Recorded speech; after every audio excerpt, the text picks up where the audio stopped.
what is OBS, but OBS is like bare software, like proper bare Simpler. one. Kind You of. can get the third-party plugins for OBS. Yeah, Like, yeah, yeah. I But you, stream in VR.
Check them Oops. audio inputs.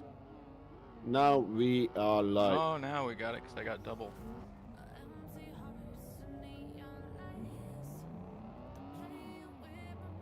How's everybody doing? I got a double audio going on here.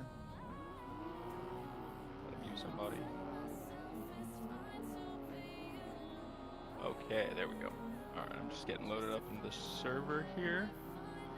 We got the street spec qualifying going on today, just qualifying for the DKRTR competition. How's everybody doing?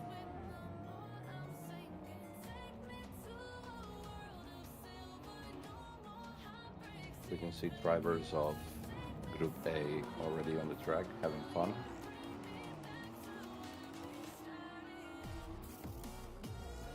This one's quite difficult to actually do some free practice. Since the track loops around, you have to watch for the other drivers to approach the finish line, and only then you can start from the starting line. Yes, this would be a mess in the public servers, eh?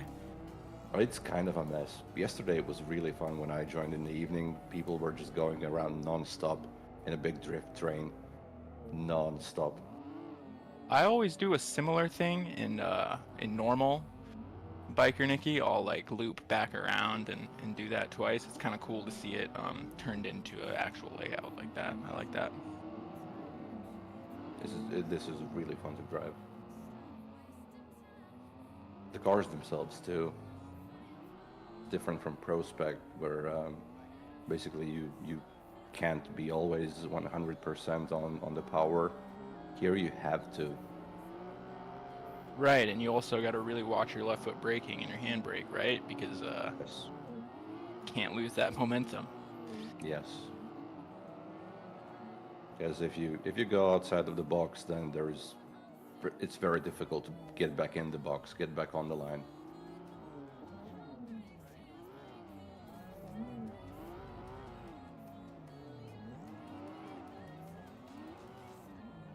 Okay, cool. I think I'm just getting into the server here.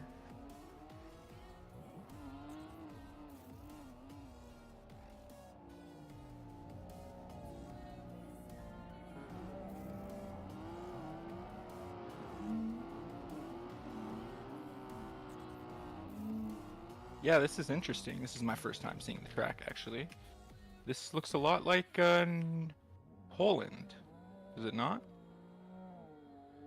I wouldn't know. I don't think I've driven that one. Drift Masters Final, Poland. No, I haven't. The one in the stadium. It's similar.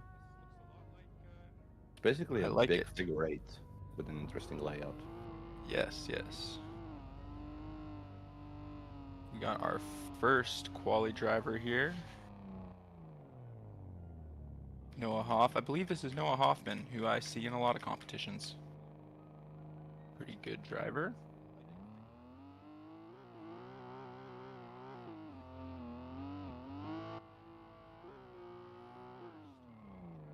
And he's off with a flick into the first outer zone, leaving a little bit early, coming into this inside clip.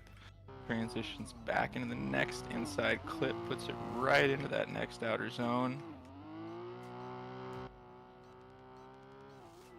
And across this next transition area into this last outer zone, I believe.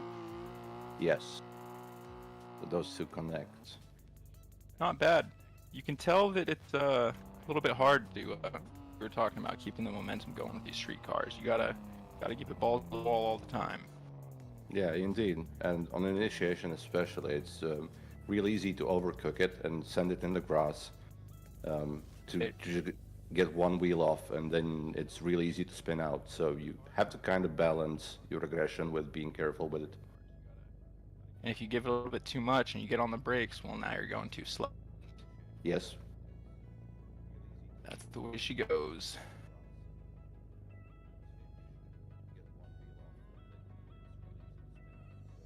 I love the street look car, very like little rust patches and holes in the side skirts. I love that. Oh, does it have those? Yeah, it's a very realistic E40. I don't think I've noticed the patches and everything. A little bit shallow in that first inside zone again. I wonder if we're gonna see a lot of that tonight.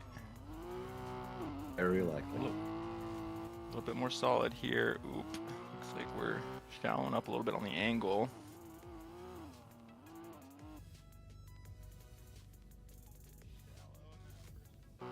Better in this zone and across the line.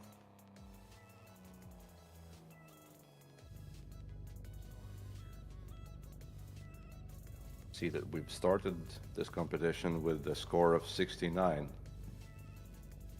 I mean, there's nothing else to say but nice about it. Very nice, very nice. Very nice.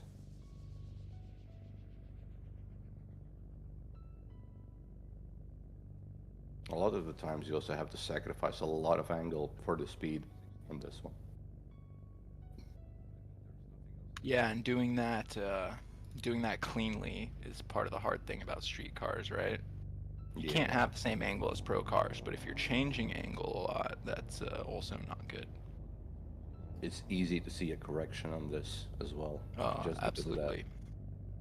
And in a track like this, track cameras are going to see quite a bit.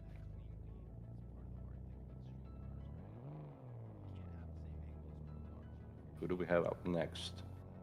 We have Vova Sezonov from Ukraine in the same E36. 46? 36. 36, really? A much better first zone. Yes. Gives you a very good line for the inside clips.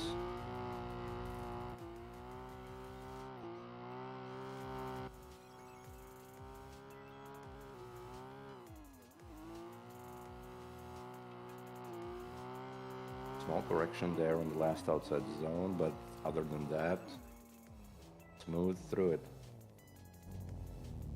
Yeah, very smooth.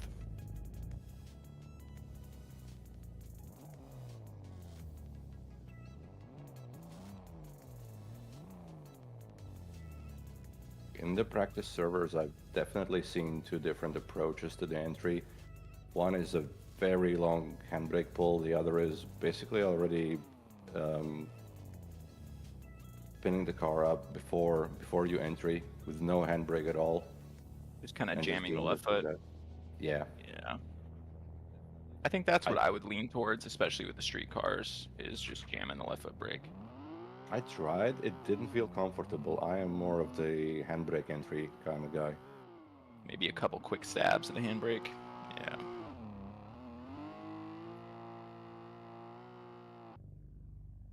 $86 for the first run. Is this still the replay, or is this the next run already? It's hard to tell. It looks very much the same. This is the second run. I'm watching it in the server right now.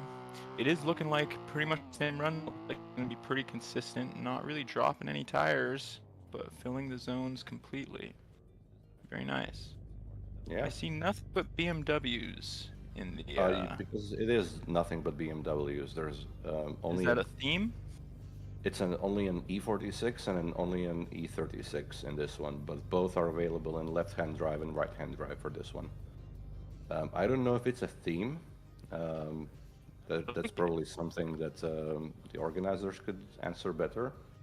Because I think it must be. It might attract more people if it was something other than the two BMWs. That might be something that could attract more drivers. I kind of like it though. I mean, it really balances the playing field. Yes. Well, and if you would go to a street drift race in Latvia in real life, you would definitely see almost the same thing. Most people are driving nothing but E46s and E36s. Okay. Well, it's a good platform. And you know, it's not giving you just the same car, you have at least one choice. So that's good. The E36 is a 2.8 liter and the E46 is a 3 liter. So in my opinion, the 46s have a bit more of an advantage of that bit more extra power. It's funny how similar those cars are, but how divided their fan bases are. Yeah. Oh, good entry, but exiting the first zone a bit too early.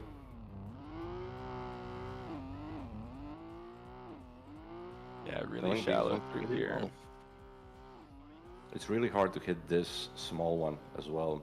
You have to exit the previous one perfectly just to hit it. You can't really And- just aim from the one big one to the next big one. You have to hit the small one just perfectly. So Right, right. Is that a touch and go here, I wonder? I bet it is. In no, Poland, that same zone would be a touch and go. It's an outer zone? it's an outer zone. Okay. So At you do least have to, yeah, initially. you do have to hit it. Yeah. I see. It'd probably have stripes or something if it was a touch and go. It's got the cones and everything. Yep.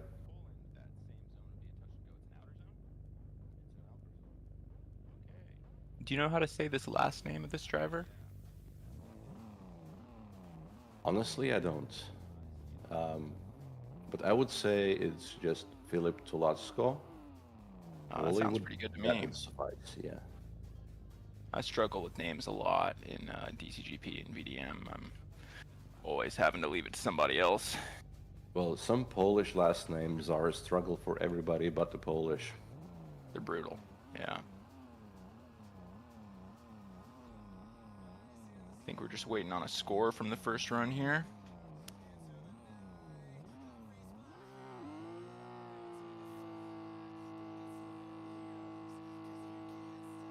Up the tires for the seconds.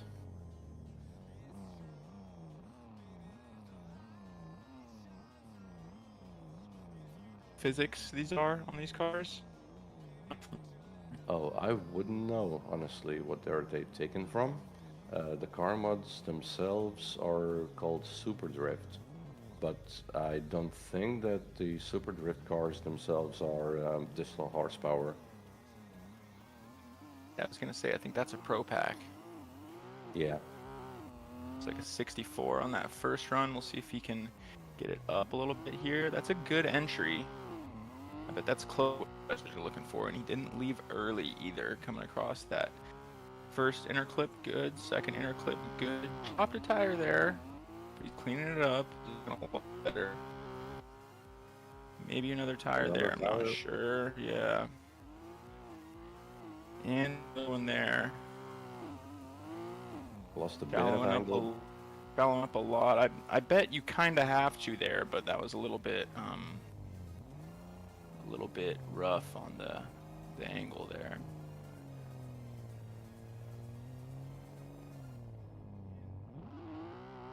See it again.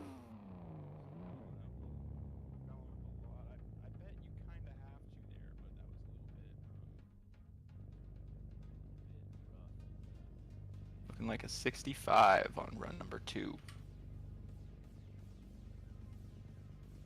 Other than those tire drops, would have been good. Yeah, it must have been the tire drops that got him the score deduction and the last correction on the last outside zone as well. Absolutely. But I don't know what the drop zone's going to look like, so might have a chance. Oh yeah, we'll see. Marco Rourke, you guys don't know, driver that's been around for a while in DCGP and other competitions.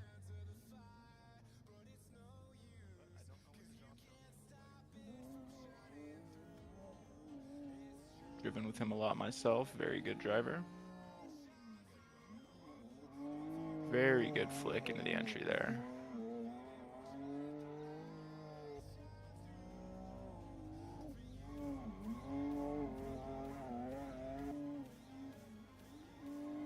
Shallowing up on angle, but more consistent with it. He at least stayed on that shallow angle. Feeling that all the way.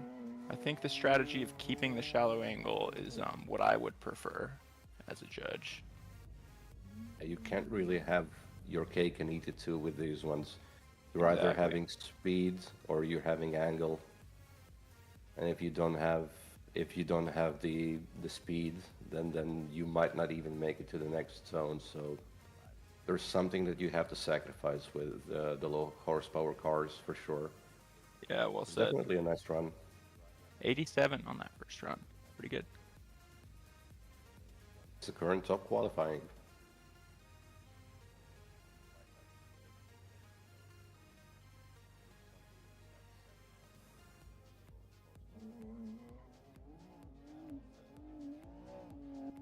For run number 2.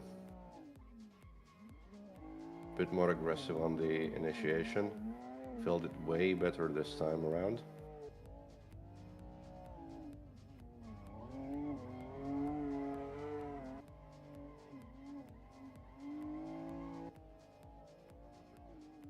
Consistent wheels on the very, very end of the track line.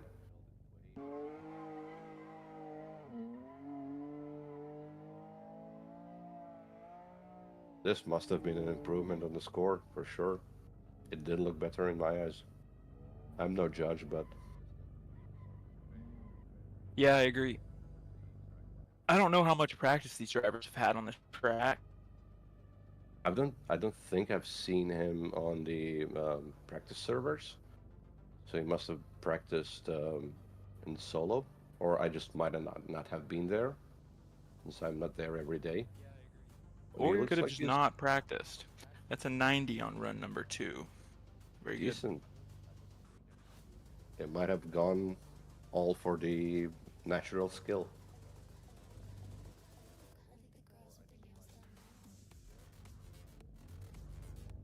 I know a Probably really hard to jump straight from DCGP cars to these ones without practice. Oh yeah. He definitely Oh, must yeah. have done at least some practice for this. But a lot of these drivers, we're gonna see them competing in other comps, and they won't be able to. You know. Yeah. Well, let's go for round 1 for Karim Ismailov from Kazakhstan. We have a few drivers from Kazakhstan in this one. Oh, a bit shallow on the line there. Barely in the box. It's the small one. Pretty well though. And let's see the last one. And oh, very much out of the track. With at least 2 wheels on the end there. I don't know the rules about how many wheels can you have off the track for getting an incomplete. But that Typically was... 3. I know the DCGP it's 3. I really don't know about this. As well as VDC and most other comps, I think. Any Right. rule book that I've read.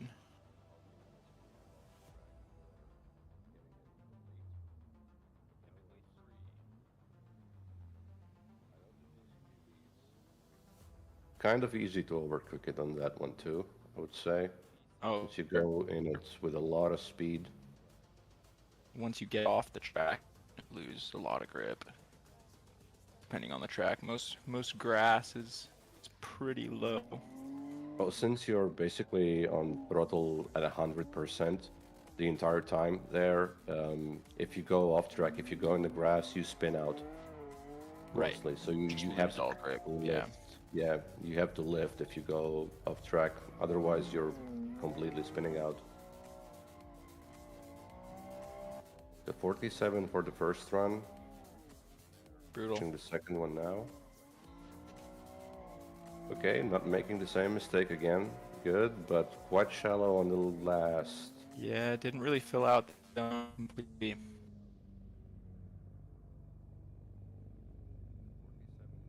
Somebody in the chat, oh, looks like one of the admins said 2 off. Is there 2 off? Right. So it must have been only 1 off.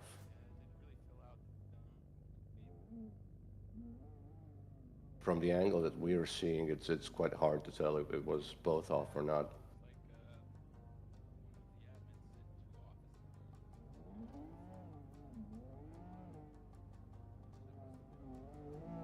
That's 66 for the next run. Now we got Emilis Valeka from Lithuania. Team Drift Animals. I saw him in DCGP as well this week. Yeah. Good first zone. Hits the inside clips. Oh, little drop there. It looks pretty fast. Looking real consistent. Yeah, looks like he's got her tapped out in second gear. Very good on the last zone Yeah, at the very edge of the track. I think that's what we're looking for right there in that last zone. Yes. Yeah, very good. Can't really hit the wall if you're just on the very edge of the track with your tires. So that's definitely what the judges are looking for. Absolutely.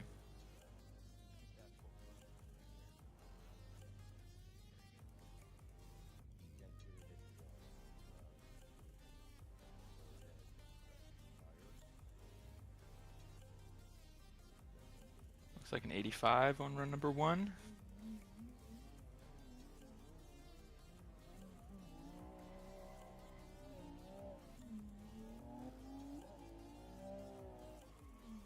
Looking into this first zone. Ooh, a little bit inconsistent there, but overall not bad. Fully filling out this next inner clip into inside clip 3. Good. Might have dropped a tire there in that zone, I'm not sure. Overall, very consistent though. And let's see if he can fill out this last zone the same as last time. Right on the line there. Nice. I'd expect high 80s out of that one. We'll see. Looks like Sure. barely getting that 360 out of that thing. In second gear, no chance. Yeah. On 82. Okay, could have been a tire drop there.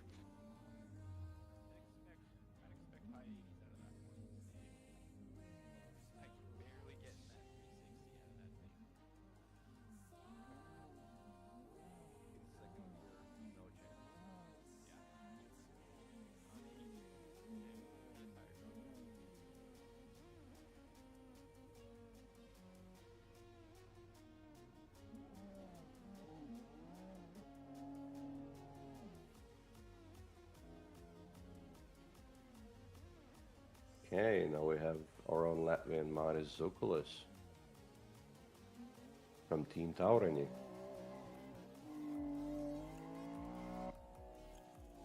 Oh, I thought he was going to go to the left there on that entry for a second. No, this is the Yeah, other and that- qualification style that I was talking about, but he didn't really Gotcha. fill the first outside zone at all. Oh, he did fill the Yeah, beginning that zone, cost him that cost him way too much speed on Yeah. on the run up. pretty shallow on the entire run here. Yeah, it looks like he might be more familiar with pro cars and what you can get away with those. Yeah, with those you just give it a bit more throttle and you're good. With these, you're already at 100% basically most of the time. Entry I was know, good. Might have lifted. I don't really have my sound on, so I can't tell.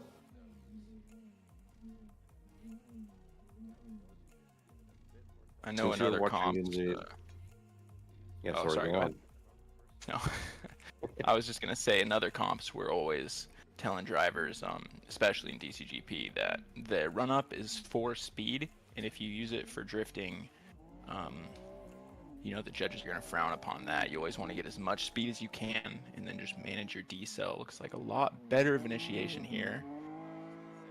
Oh, indeed. Fills the first zone completely. Ooh, Oh. Yeah. That's our A little bit of first an zero overcook. of the day. Yeah. The first line was really decent. I don't know what threw him up there. he totally cleaned it up on the entry. Yeah, that's unfortunate. Mm-hmm.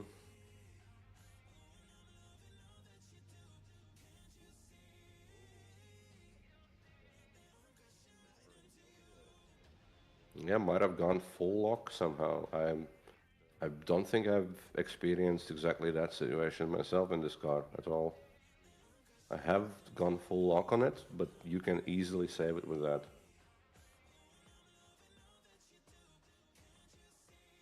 Okay, and that was our Group A. Could have been a G29 issue or something of that sort. I don't know if all these drivers are on wheel either. Oh yeah, this is a tournament that also allows controller drivers to participate.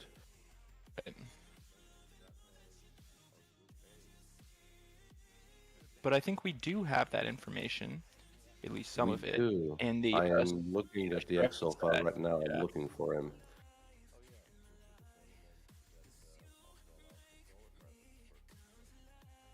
Yeah, this is good information. Looks like most people just put down wheel, though, which is fine. I don't see any. Yeah, it looks like everybody's actually on wheel today. Cool. Good. No hate to any controller players out there. That's fine. You know, do you?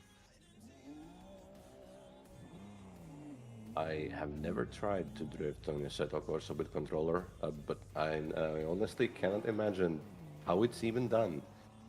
With a script. You use a script that autos Oh. counter steers for you. Yeah, that's why it's kind of people kind of frown upon it, is because it's like in Car X where you have assist, if you're familiar.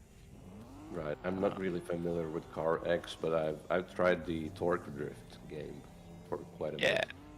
So any game like that where it's just keeping the front wheels down the road at all times. You know? Right.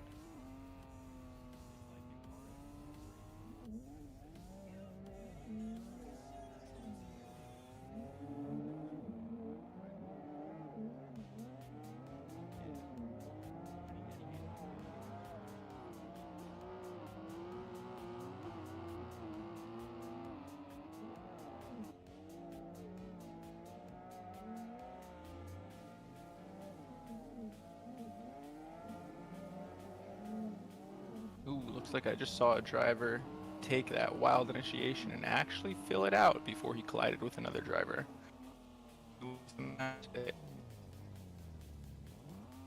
Yeah, what I was gonna ask before is, since you're in the game, you do hear the sound of the cars, right? So you know when they lift.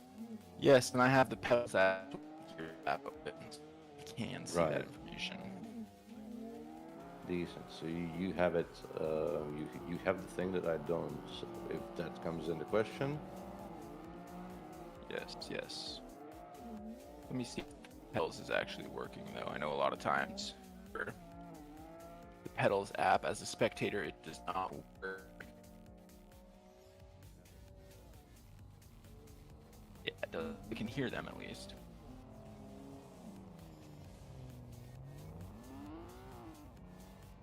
and while we're waiting for Group B, also mentioning that this event, the participation fees go into sponsoring the real beater car for RTRiga. But as a spectator, you can also visit rtriga.com and donate to that project as well, if you're willing to. That's good charity. What is it, 36? I don't think it's known yet. I don't think the car has been purchased yet. Oh. So that would be the first matter of the project to actually get the car going. Yeah. It's I would suspect it would most likely be an E46, since E36 is a dying breed these days. It's really hard to get them. They're getting more and more expensive. Oh, is that right? Yeah, the E46 is the new E36, so to say. I suppose as the body grades enough, you know, you're gonna have to pretty much reinforce the frame as just a baseline. Oh yes. So,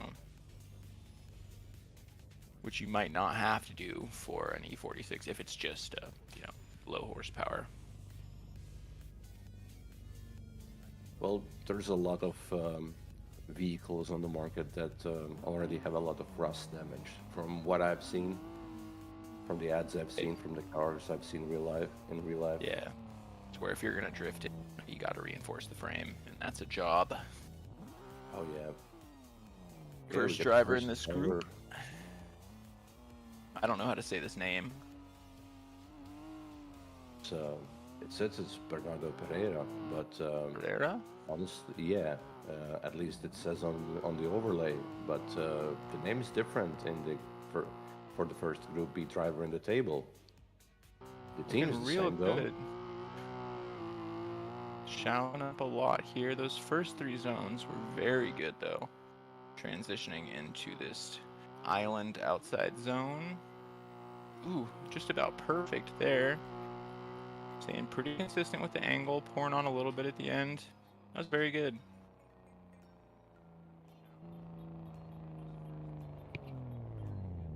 Getting information that they swapped places in the quali group with his other teammate. So Bernardo was supposed to drive in Group E when he switched to Group B. Bruno Silva, who was supposed to drive now, is going to be in Group E. Oh, looks like they were not ready for that second run, and he's getting the signal in chat to head back to the line. Oh, free practice. I think the judges are using the live replay feature to help with judging.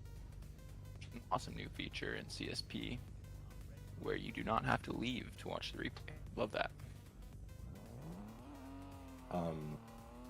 Since I'm driving in VR, I get the same.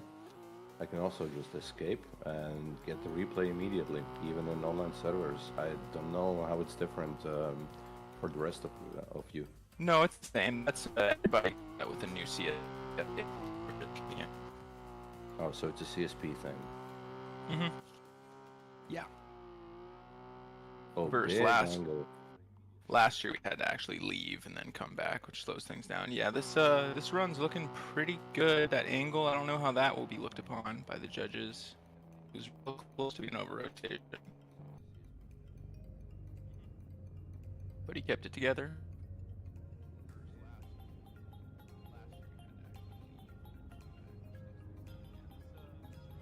Definitely another 80 points run, I will guess.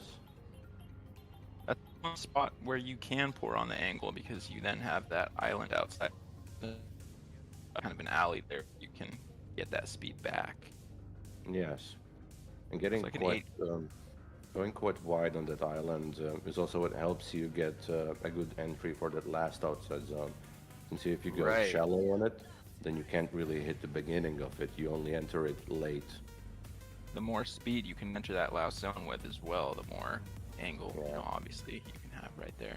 An 86 on that second run, very good, very good.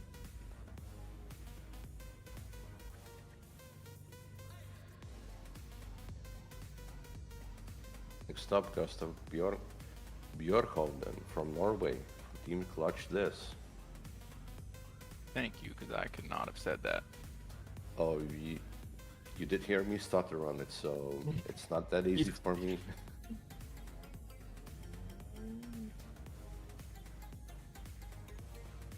We don't have letters like that in Latvian. I was gonna say I'm not familiar with that character.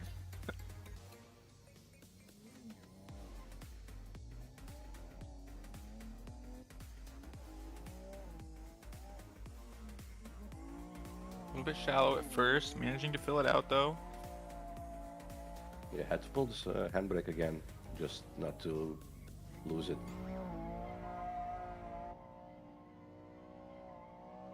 On some left foot brake there.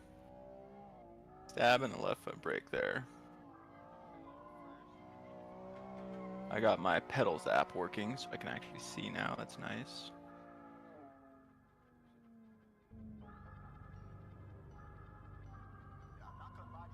Looks like every driver has been using second gear. Yeah, it's second gear all the way throughout the track. In third gear, I didn't really try. You probably could change your gear ratio. Yeah, to get it running in third gear, but I really don't think that would be necessary. It would be really interesting to know if any of the drivers are doing that. I always prefer run as high gear as possible. Like on tracks when most people run 4, I'll run 5th so that I can switch to 4 and have that ability to change wheel speed. But you know, like you say right here, it might not be necessary at all. Going Yeah, a one little wheel bit of off a on hiccup. initiation. Falling out of that zone for a second there as well. Missing that zone completely.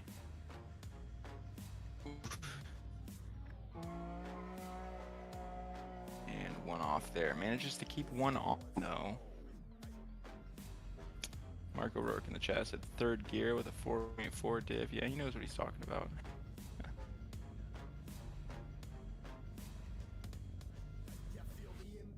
Ah, that's interesting. I'm a fourth gear type of guy. I feel you, Noah. I'm a fifth gear type of guy, if I can be. But, you know, you gotta love fourth.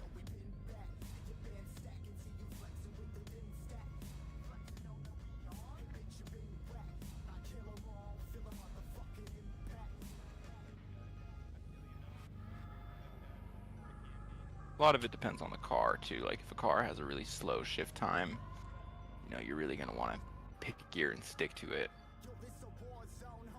Especially in the low powers, just yeah. switching gears makes you go off the throttle for a little bit. Yeah. So it Or might if not... a car has a H pattern only, then you have to let off, have to use the clutch, right? Versus most pro cars, you don't even have to let off. You just bump the gear. Next driver is I'll let you say this one as well. I'm not gonna try. Igor Skopunos. Also from Latvia. No team representation though. Going off with one wheel at least in this zone. Yeah. Barely holding into this one. Hits the island. Pretty decent on the last outer zone. Could have gone a little bit deeper, but fills it very well. Looking pretty good there. You've definitely coined the name for that small outer zone as the island. I definitely like that one. I just made that up. I don't know. It seems like that's where it should be. It just works.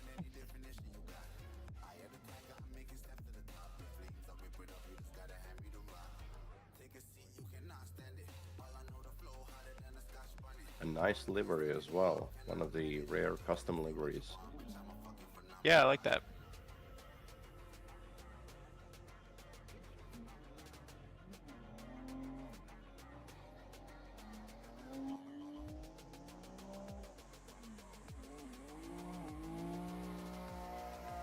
Way better in the first zone here. More angle and filled it completely.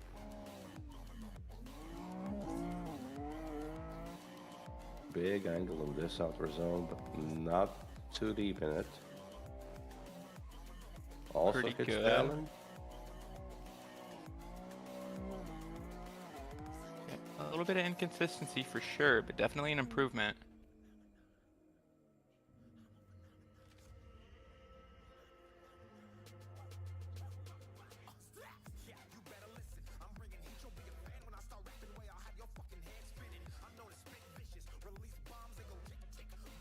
Was our first score a 68? See if you can build upon that. Yeah, 72. Which could get him into the show. We don't know what the drop zone's going to be. Oh, we don't know for sure. He's driver number 11 at the moment, it looks like. Next up, also from Latvia, Gustav Sabela. Also in E46.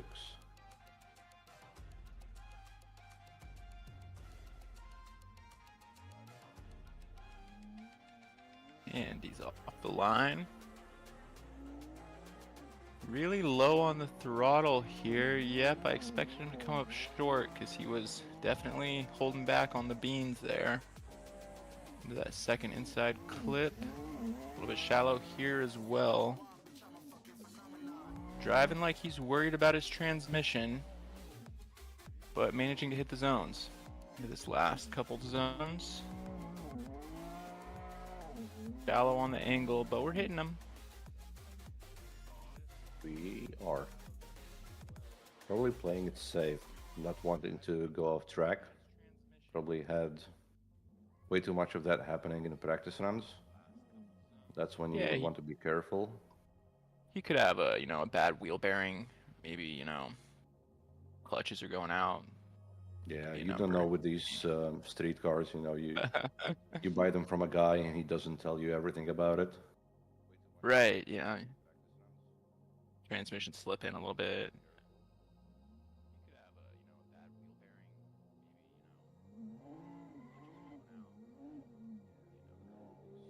See round number 2. Better on the outside zone 1. Hits the inside clip 1 and goes through the inside clip 3. Yeah, I'm seeing a lot of really what we call digital throttle, where it's just 0 or 100. Right. Quite a few corrections, but way deeper in the zones this time. Definitely should be an improvement over that 51 that we just saw, I think. Let's see.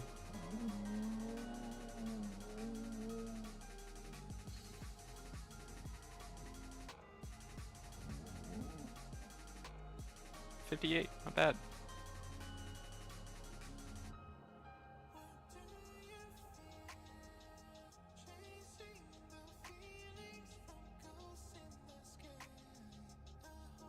I mean, it's a passing score, right? In some grading systems. Oh yeah. Could be. Next driver is... Yeah, I won't try. Next one should be David Skorshakos. Yes. From Latvia, Yeah, from that. Profit Drift team. David. David, yes. Really pouring on the angle for an entry here. But not filling the zone almost at all. Not as Barely bad hit as I it. expected, yeah. Still. As we're starting to get our speed back here, doing a whopping 40 miles an hour. Going into these last 2 zones. Filled that completely, might have dropped a tire even, causing him to let off and then shallow up a little bit.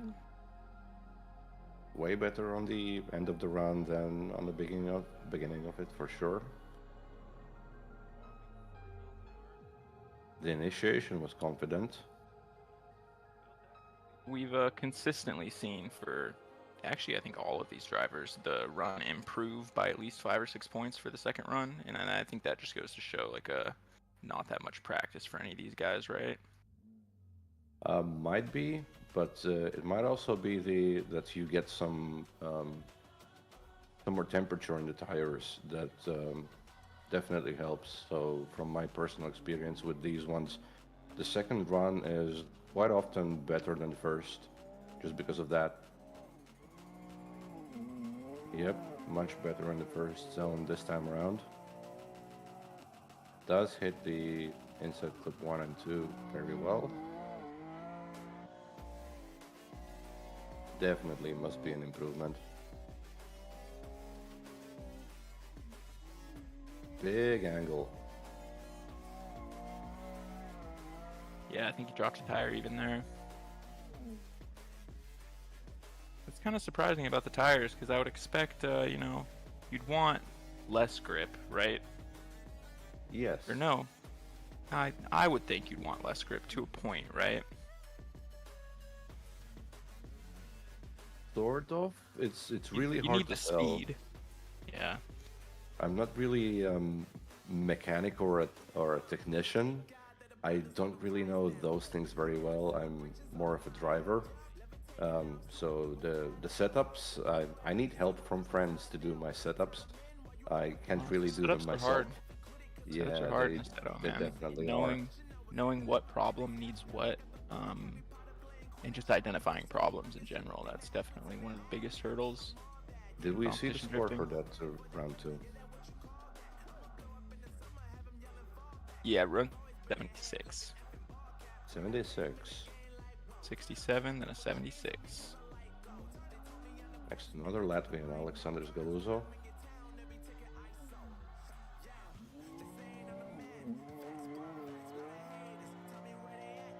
Wide shallow on the first outer zone. Ooh. Oh, think that'll That be was zero. definitely, yeah, there was definitely two wheels up the track.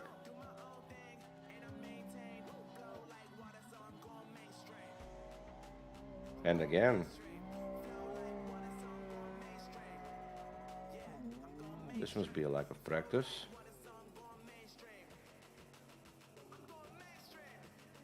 I know myself, anyway, one of the biggest factors, probably a bigger factor than tired or practice even, is just the nerves. And for any competition, really, even when I first started competition drifting, it's you can do all the practice in the world, have perfect. When quali comes, it's like you've never driven before. Oh yeah. I've had my first stint of competition this week at DCGP, and it definitely gets to you. Okay, let's see round two. One of the biggest hurdles. Looks like he's holding off a lot on the run up. Yeah, barely filled it out of zone one this time around. And drops Almost at two least off one there. power. Yeah.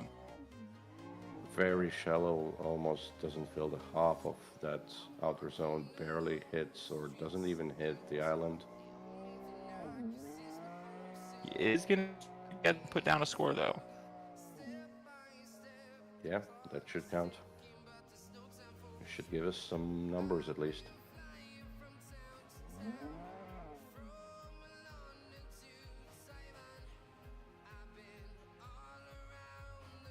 One thing that always helps me with those nerves, I take this for a tip, is that I do not watch the stream when I drive, and this can kind of be hard because I've also missed my quali group because of that. Oh, you got to make sure you're in the Discord at least, but just pretend you're not in a competition, right? As much as you can. Right. You basically just stay on the quali server before your group gets called up. Yeah, maybe even have a friend that's watching, you know, in a voice chat or something so you don't miss it. Next, Yanis Clocks from Latvia. A pure white BMW with just some dirt marks on the side.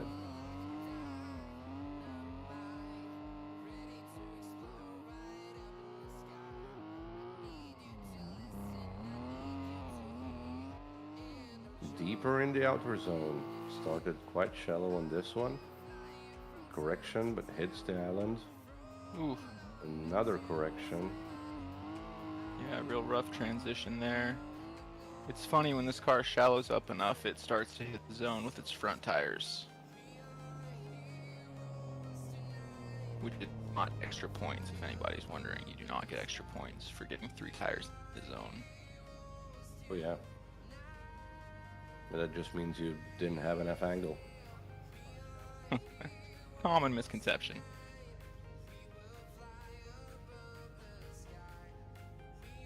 "7 a.m. for me in the US. Yeah, it's actually 3 a.m. for me in a different part of the US, but feel ya. Must be East Coast over there.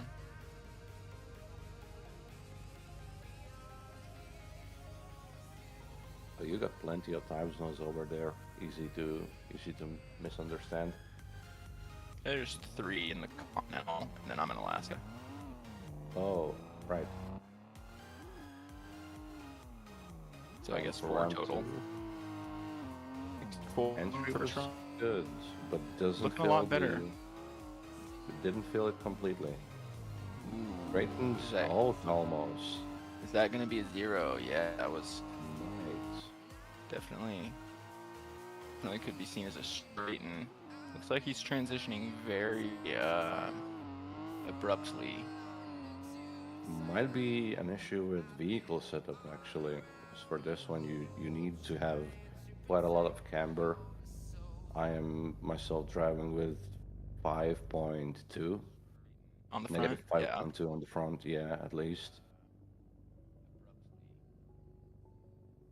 So it might be that the setup has failed him this time around.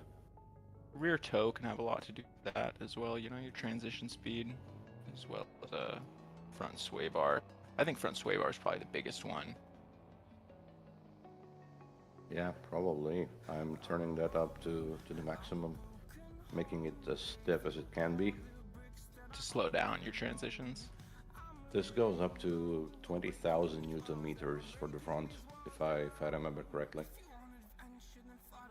Regarding the toe, though, I really don't know what it does.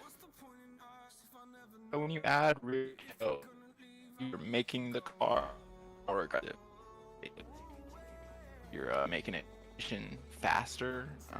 A little bit can be unpredictable on some cars, and for a lot of cars, you're making it faster. You're just adding rear grip, pointing those rear tires inward. But for a lot of drivers, especially BDC, they're running a lot of front toe to get the car as fast as possible. And for less experienced drivers, you're gonna want to not do that. Maybe even add a negative.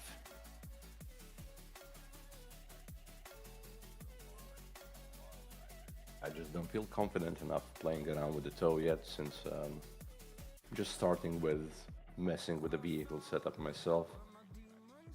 Yeah. It's probably one of the easiest ones to feel. Yeah, the suspension ones I am not touching at all. I have no idea what those change, and there's so many of them. Oh, the dampers? Yeah. Yes. Yeah, dampers are brutal in Assetto Corsa, especially since they're four-way adjustable, which in real life you pretty much never come by. But yeah, that's a whole thing. Right, that was the end of Group B. I do see that we still had 2 drivers on the list for Group B, but it looks like they're not going to be participating. Or they're going to be in a late group. I don't know if that's planned for this one. Do we have a late group?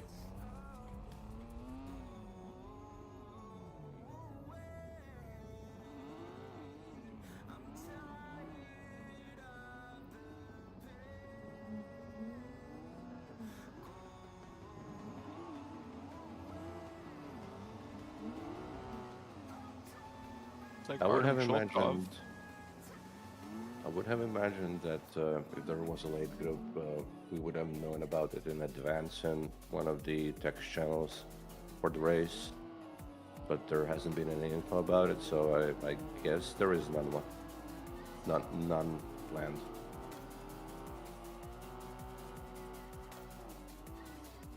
First driver that I'm actually familiar with here. Well, I think there was one or two earlier. Noah Hoffman, I know him. Artem Cholkov in this group, real heavy hitter in DCGP. Looks like he's driving really good in practice here.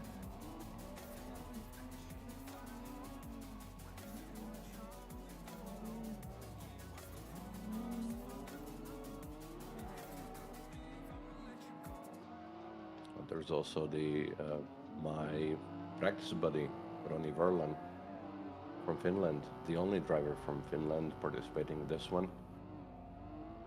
Somebody in the chat asked if you're competing. I'm not. I am. Yeah.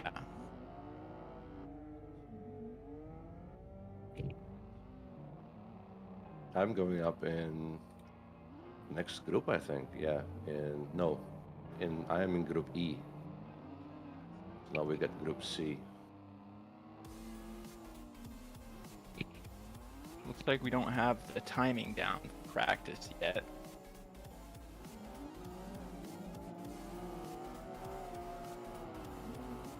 Everybody's just kind of going when they go. Oh yeah, and then they meet up in the middle. Right. Because after they cross the starting line again, after that outer zone to cross the island, you can meet somebody who's coming around from the first zone. You can sort of get past them. I've had this situation. Just change your line a little bit, right? Yes, adjust a little bit. Of course, it throws you off sometimes. But then your last zone is the first outer zone as well, just in the opposite direction, right? So you're Exactly. almost, if you go at the wrong time, you're about guaranteed to meet up there. Yes. Yeah.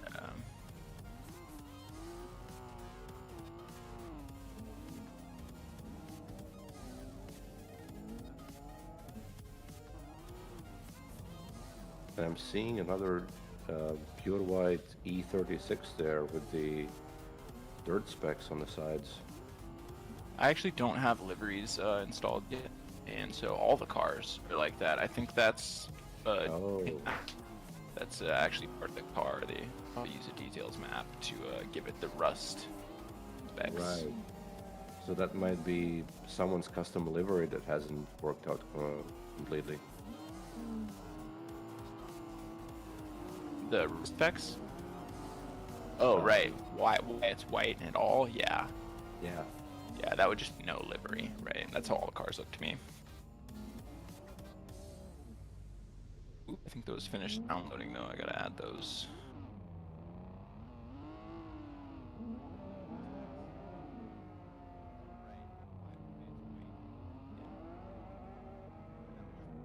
I'm definitely happy that this car is a part of my mods library now, and both the car and both the cars and the track.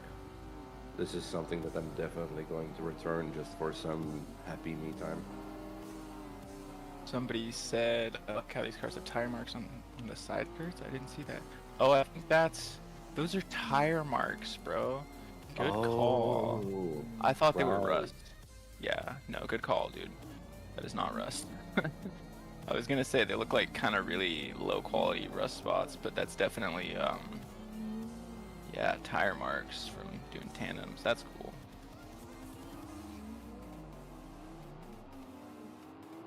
Tandeming in these ones is also pretty fun. Yeah.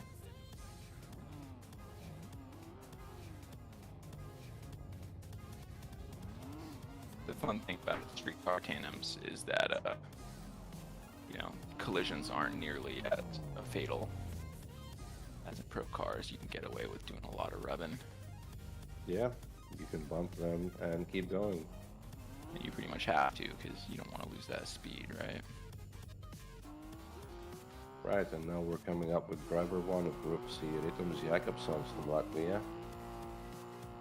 Good initiation, good first zone. Solid into 2 and 3.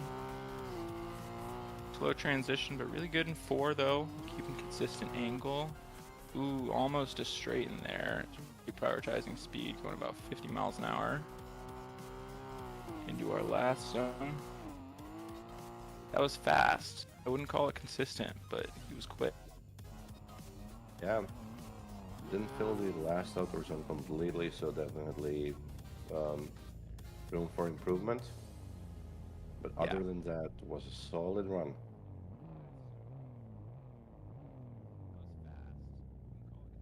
I'm pretty scared how I'm gonna do in this one now. I think the scariest part will be coming back into to hear you talking about me. Oh yeah, he's just doing terrible out here. Oh, I'll still hear you, I think. Oh no, make sure you But turn I me don't think off. Make sure you turn off the stream at least when you do your run. I'll cover for you. Totally.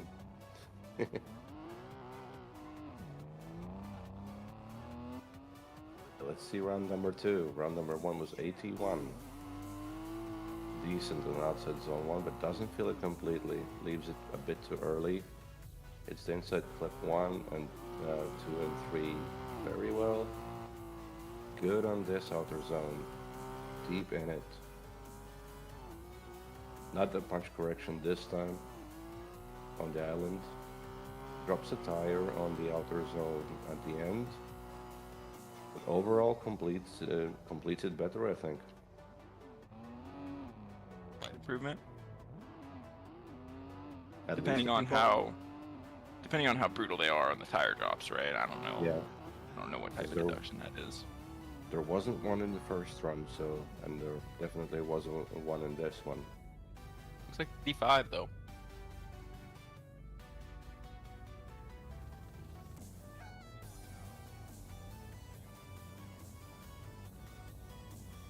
'85, you say?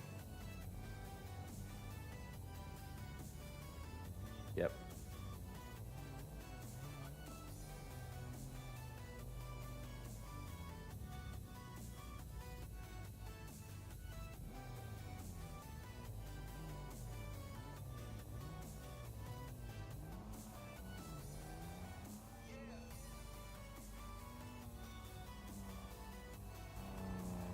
is Frederick Blokis, I think. Yep. I couldn't have said it better myself. From Norway, another member of the Clutch This team. Ooh. An interesting initiation. Might have been a tire drop, but fills the zone pretty well, I think. He's going for angle. He's going for speed.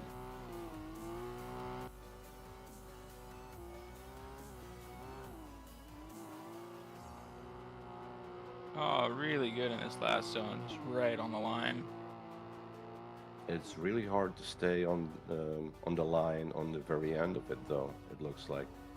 Yeah, it's a matter of consistently shallowing up your angle, right? Shallowing up your angle, but not enough to make it very noticeable. Right. Did he drop the tire on the first zone? It was so close. I can't say.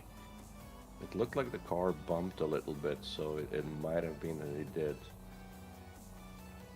On other tracks, it's real obvious because the smoke will turn a darker color for a second. That's how you'll know that they hit the grass. But I think I might have my smoke turned off. 74 on the first run. Let's see the second. Big handbrake pull and definitely no tire drop. Fills the zone 1 completely. Good fill on clips 2 and 3. Looks pretty good on this upper zone as well. Good across there. That was a slight tire drop I was looking for at the time. And a bit of a correction as well.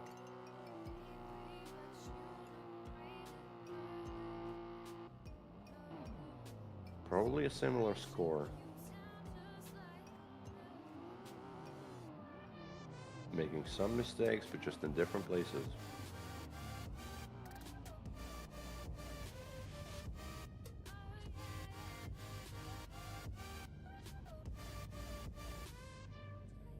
And 72 on the second run. It's maybe the first one where it's actually a smaller score. Yeah.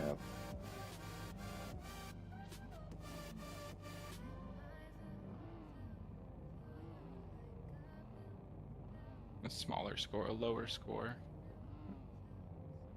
So next up, Ronnie Verlin from Finland. My practice buddy. Let's see how he does. It's his first competition. Good Official. luck to Ronnie.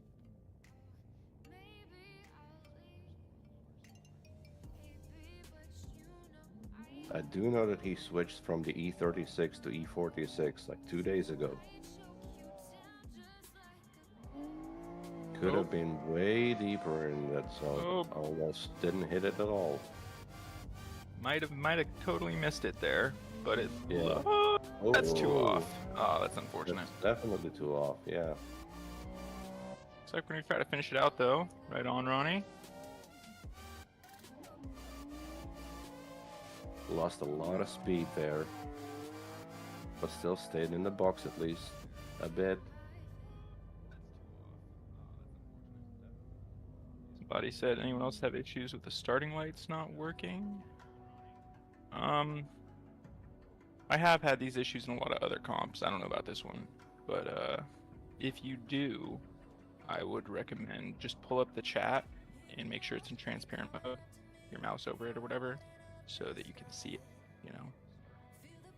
They'll say, go. Oh, sorry, I'm mistaken. They're actually not saying go in the, Yeah, I think they're using the semaphore light, but I just don't see it here. Only the semaphore light. Okay. Oh no, sorry. here it is. Yeah, it's on the side of the track. It's just not on the track. It's there. It just doesn't always work. Maybe we can get somebody to say go in the chat for you if you can't get it working. Right. Funny thing about the semaphore, it's an actual, it's a car. It has 800 horsepower. You can drive it. Oh yeah, I've actually put different physics on the semaphore in some comps. You can have that's 15 flips on. Funny to see it rip around.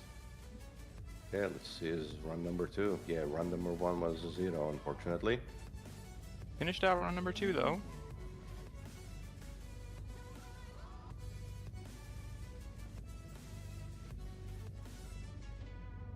aggressive flick for this outer zone. Doesn't go off track this time. Oh, what's going on with the overlay? I think that's 2 wheels off on the last zone, at least one.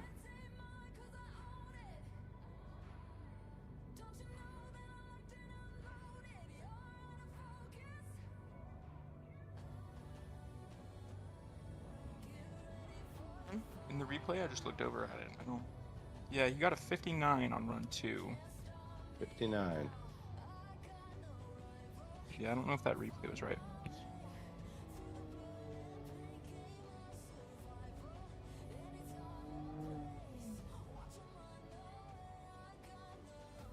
Next driver, Mikhail Wadakar. And we're off. Good looking flick into this first zone. A little bit slow to angle, but he does get there and he does fill it out into 2 perfect, 3 perfect. A little bit shallow, but at least it's consistent. And we're keeping a good amount of speed through 4. Ooh, dropped the tire there. Yeah, that's bad. But we keep our speed solid in this last zone. And solid across the line. It's too bad about that tire in there. That's a spot that you wouldn't really expect. Yeah, I didn't really see many corrections. It looked smooth angle all the way through the track. Just that one tire drop. Could have filled the zones a bit deeper. Yeah, I guess he tried to fill it more towards the end of it, and that made him drop the tire.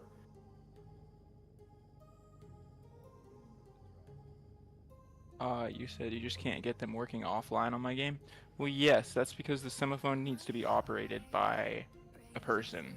Yeah. It's actually, the semaphone is just a car where the model's replaced with the starting light, and then the person that drives that car actually has to hit a button in order to operate the lights. Yeah, he has to click some extra buttons. I'm not sure if you can get it working offline.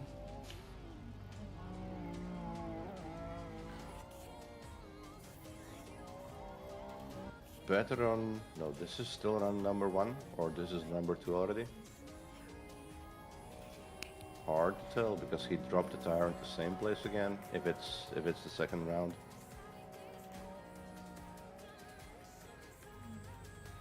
Yeah, that was indeed the second run. So dropped at the very same place. Yeah, that's we were talking earlier about how you want to go really wide there, and Yeah. just go a little bit too wide, and that happens. Yeah, lighting effects in custom shaders patch. That is true. Semaphone uses CSP. They all do, but if they don't work, that's what I would check. Still 82 and 84 with a tire drop on both runs, so that shows that being smooth and stable and no corrections gives you a lot of points. Next up is Adia Akbayar from Mongolia. A lot of Mongolian drivers up today. Bit sloppy into the first zone. Does manage to clean it up though. Good across 2, bit of a late transition into 3, but he hits it, and that causes him to... Oh, he might have avoided the tire drop, but he's very shallow on angle. Managing to hit 53 mark, just flying into this next zone, and that'll cause him to go 2 off there. Unfortunately a 0, but looked decent up until that point. Maybe a bit shallow, but that would still have been points.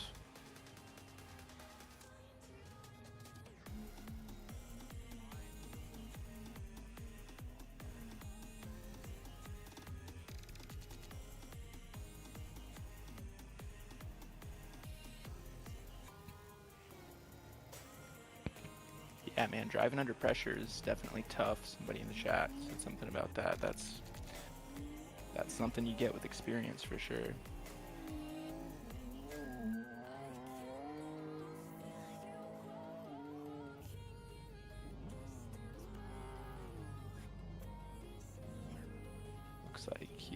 not supposed to go yet.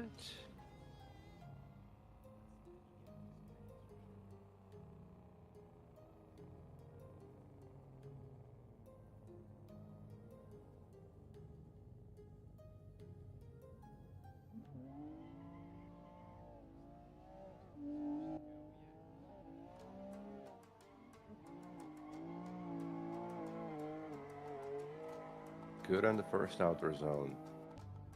Hits the inside clips.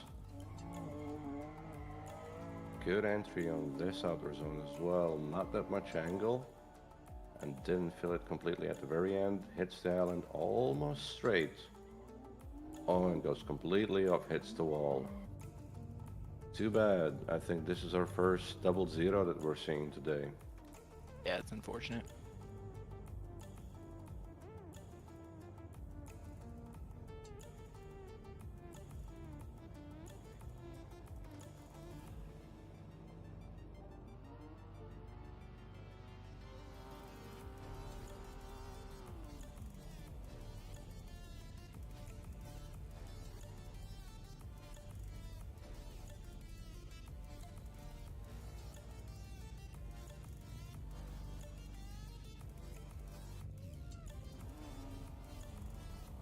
Even if I qualify, I have to be at work on Monday. I feel that, man.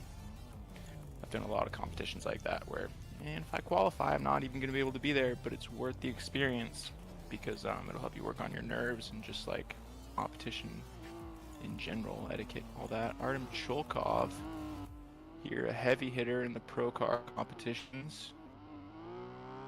Showing that with a very good flick into that first zone. Can't ask for much more. Into 2 and 3, very good snap to angle too. Just putting on a show here.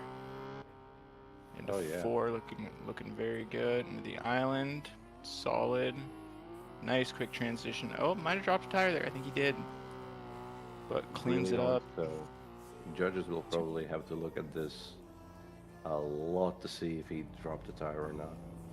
It was very close on the line. Or a little bit past it. Super consistent angle, though. Run. Yeah. Yeah. Showing that it is possible to keep that angle and keep your speed. It's not easy. It's possible. I could only wish for that kind of run. This was really nice. Looking at the replay, I don't think he did drop a tire there. Oh. And that should definitely be a... Yeah, that's a 91. High score run, yeah. Top qualifier for now. Going for run number 2. Right on the line. Oh. It's both the inside clips and right. Not right on the line, but feels... Oh, now he's right on the line. Now he drops a tire. Just going for those extra points in run number 2. I think that again was on the line. I'm not sure. I'm watching with Kirby Cam. But I did see from the cinematic camera angle, yeah. That first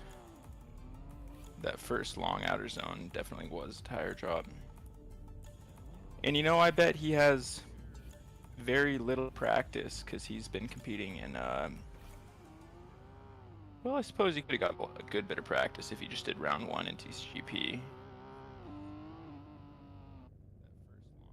I don't know if he's in any other competitions. You know, Artem drives in a few.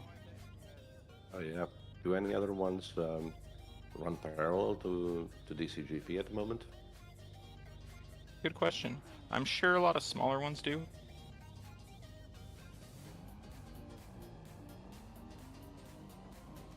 And he actually improves his score to 94 in the second run, even with the tire drop.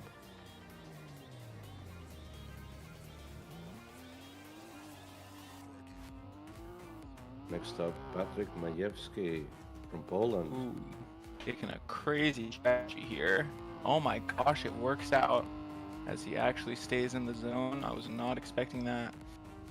Some Into wild 3, flicks. looking good. Yeah, I don't know how he had that speed. super good angle here. Oh, a little bit of a bobble there. But overall, it's looking very consistent coming into this last zone. That was good. See, he didn't have quite enough momentum though, as he's having to jam the left foot brake to stay in that zone. Overall, I think that's pretty good though. It was some nice aggression on the beginning of the run for sure. That flick initiation. TCGP was a full week ago. Was it actually a week ago? Oh my gosh. Oh yeah, it was quali on. No, it wasn't even a full week ago. Yeah, I don't think so. Quali was Monday, Tuesday, and the race was Wednesday. This week. Also, it was close to a week ago. Time flies though. So yeah, he could have, if he's not in any other competitions, could have had a good bit of practice. Drifting right out of the gate. Same approach to the initiation, not as deep this time, but still hits it, so he's a fan of that. Might have dropped a tire, I don't really know, but really deep on this outer zone. Very nice. And I think he did drop a tire at the end of that outer zone. Yeah. Hit the island perfect. And almost on the line on the last outer zone. Was it almost completely. Also a decent run. We can learn something from Artem's second run when he dropped a tire and actually improved his score. I don't know, this might be similar or a point or two more. Hard to tell. 81. 81. I didn't see that tire drop improvement. in Artem's run. Yeah, it's really easy to see from the camera that that the stream gets, that I'm seeing as well, at least on that first long outer zone. Yeah, that's crazy that he got an actually better score. He must have had absolutely no deductions otherwise. Yeah. I think it's quite rare for the judges to come in with some comments on the qualifying, though, so I don't think we're gonna get those. Yeah. Next up, Mikołaj Polak from Poland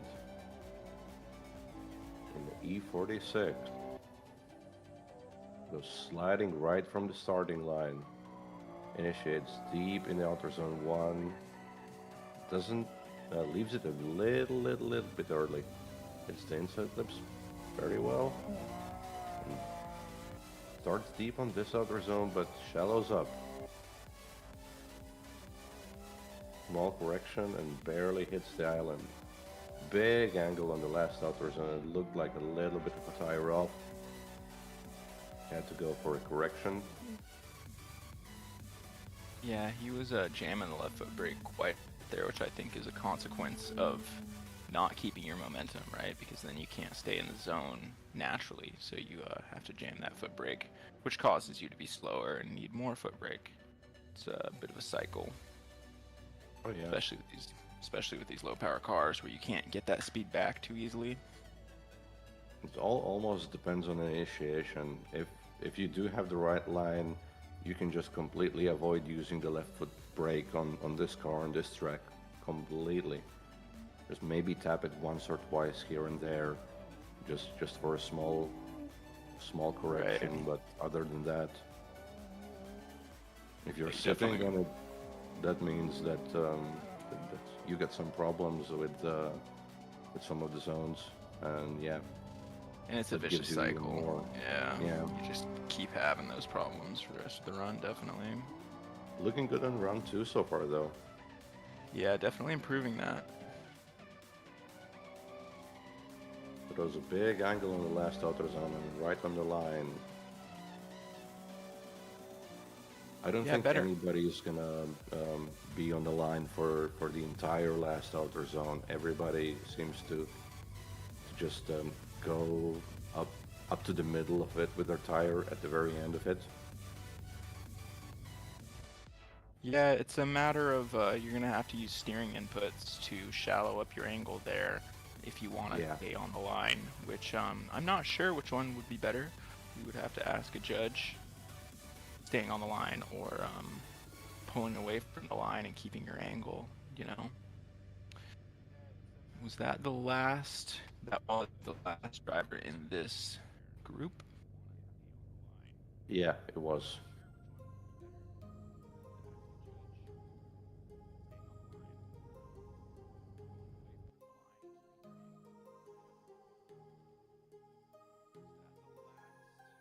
See the scores, we got 21 drivers who have made their runs already.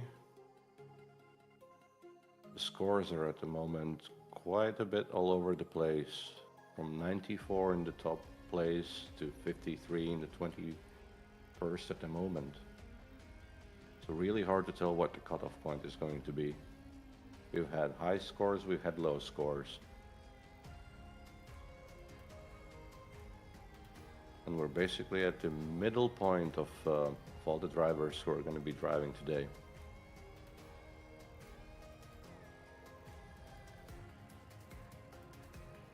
Where do you have the scores sheet? I'm trying to find it Oh. right now. I'm watching the Discord live stream that we have. Oh, that's I see. basically exactly the same thing that viewers see, and that's what's being shown there at the Yeah. moment. I have my laptop showing the live stream. I just looked over at it and saw it and felt stupid. Oh, don't worry about it. So we got 32 spots total, right? And how many drivers? 50? 57. 50 some?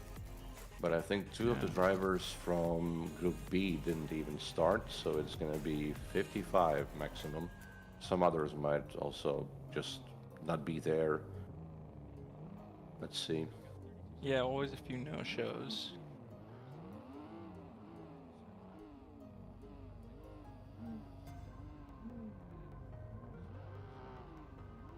To excuse myself for a minute, I'll be back.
Looks like I just got a live score sheet from the judges.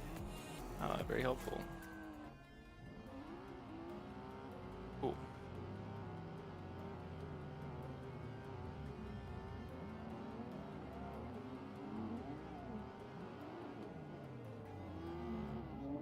I'm pretty bad at math, so I don't want to guess the cutoff, but it's not gonna be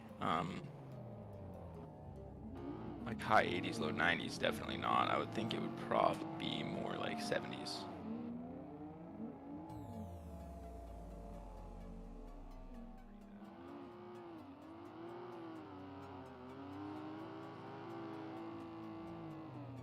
Could be wrong there. Like I said, I'm not great at math. I think I had to take geometry about 3 times in high school.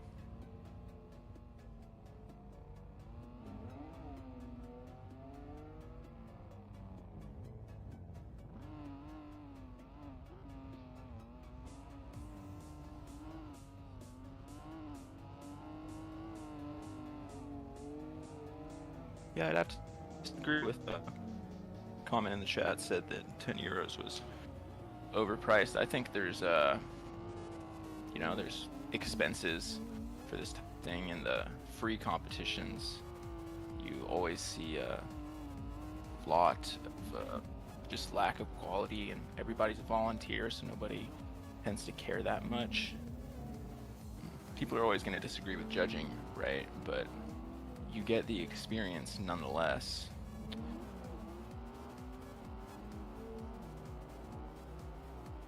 and there's definitely a level of quality that you wouldn't see in a smaller competition otherwise.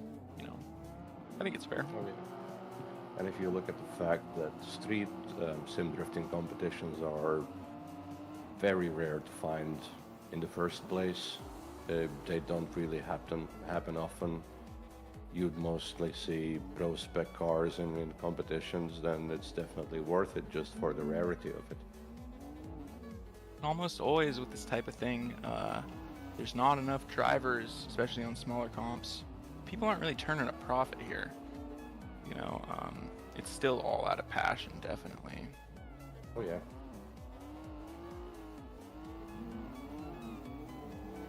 So 10 euros, 10 bucks for a few hours of time, good time, and the experience. You know, I think it's a fair deal.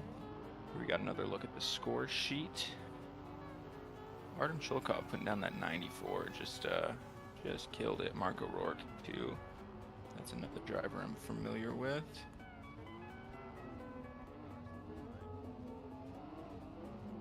Looks like we got 9 drivers in the 80s.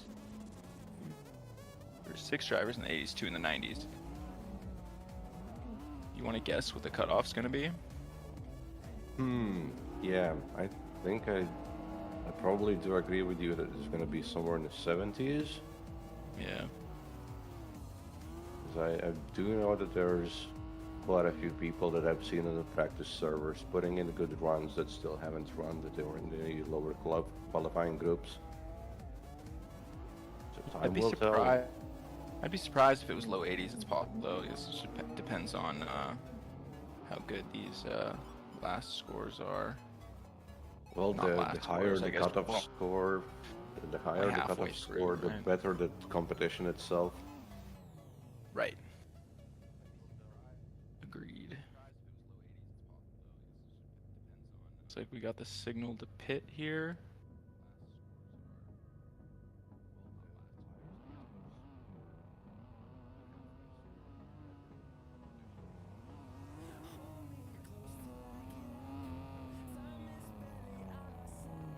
Is this your group you're gonna drive in? No, I'm driving in the next group, so I'm going to be disappearing sometime in the middle of this group to start my rig up.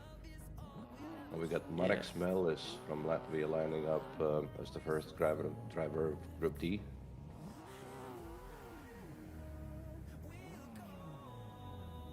Can't really decide on which starting position he wants to get.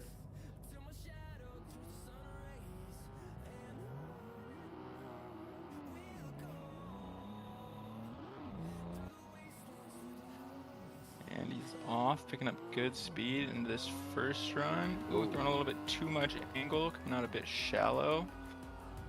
As he's trying to pick that speed back up, missing the inside clip entirely there, and it looks like we're gonna get the last bit of the zone.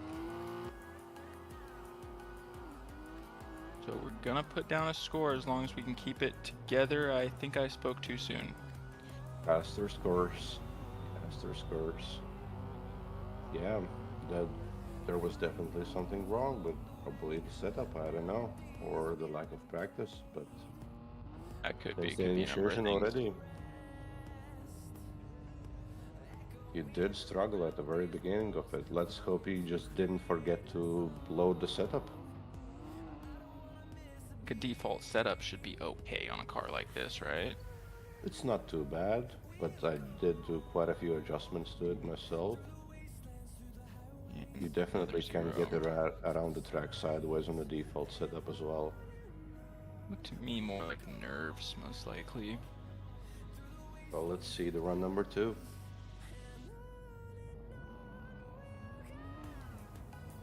Is he on the track or did he teleport to pits? Yeah, we got another driver coming out. Yeah, he zeroed. He I think he might have went too early, but either way, he flew off on the first zone.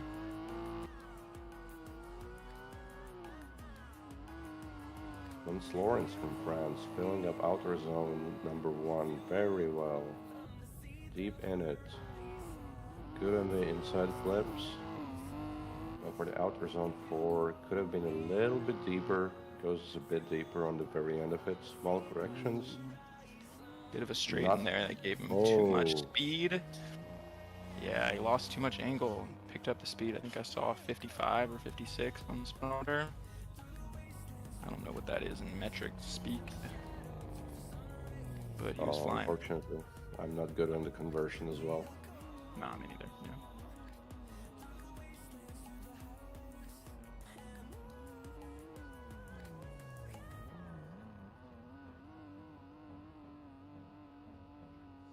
Didn't start bad, but he lost it somewhere in the middle.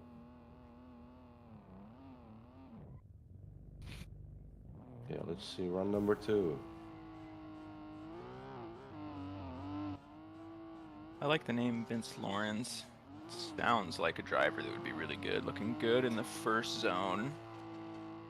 Definitely not filling all that inside clip as we're going a little bit wide through the next inside clip as well. Getting better here. We got more angle. Filling it all the way out. Getting real straight there. Can it be a little bit fast here? Yep. Oh, no. I don't know if that's going to be a 0, but...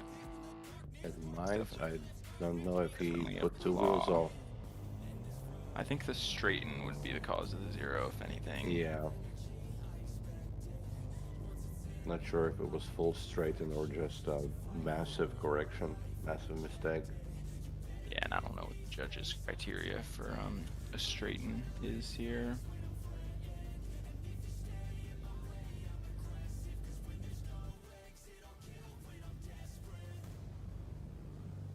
Well, the entry angle was good.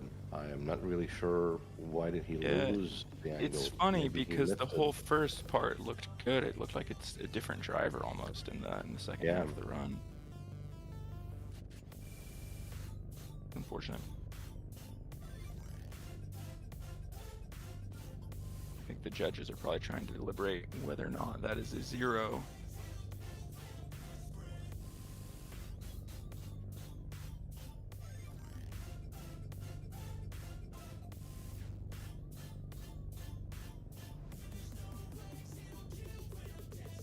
And it's a 60. Okay.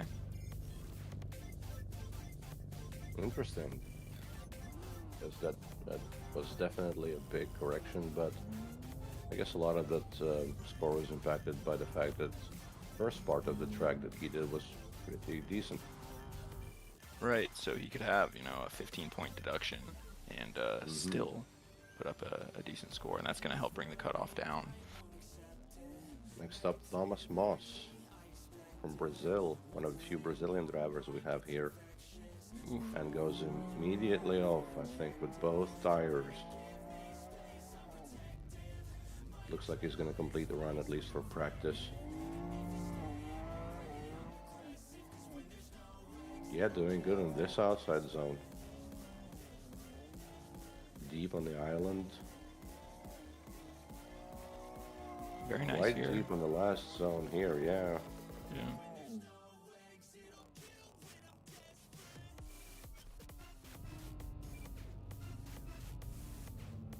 You know, the more that I think about it, that's not how cutoffs work, is it?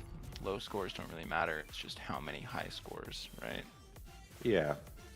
Yeah, I'm pretty bad at math, so I had to think about that for a second.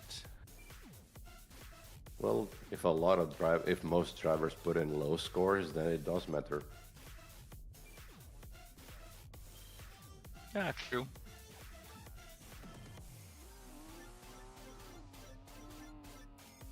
At the moment, the board is quite all over the place.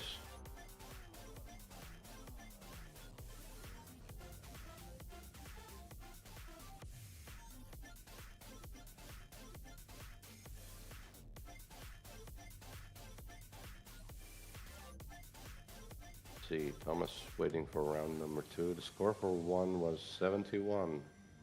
So it wasn't 2 tires up, it must have been only 1.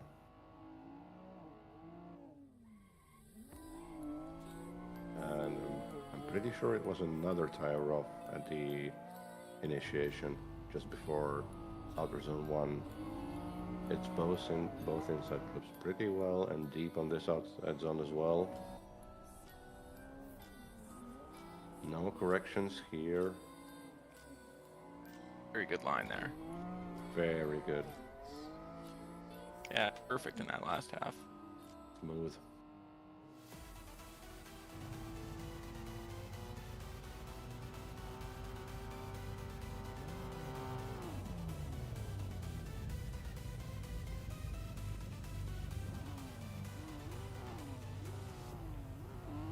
And he's gonna get a 79. At least an improvement. Yeah, definitely. And I'll bet that gets him in the show. We'll see.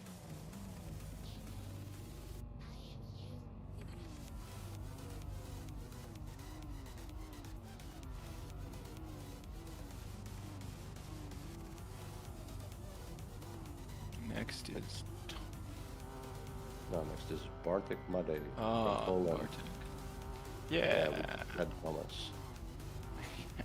I'm familiar with Bartek. I've driven with him quite a bit. He's been in DCGP, competing for a while, and been in a lot of public servers with him.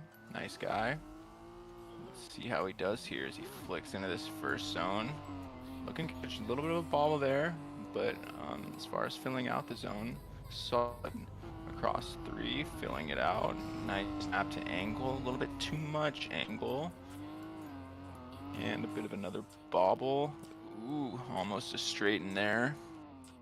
Let's see if we can put it together for this last zone. Oh, completely leaves it at the very end.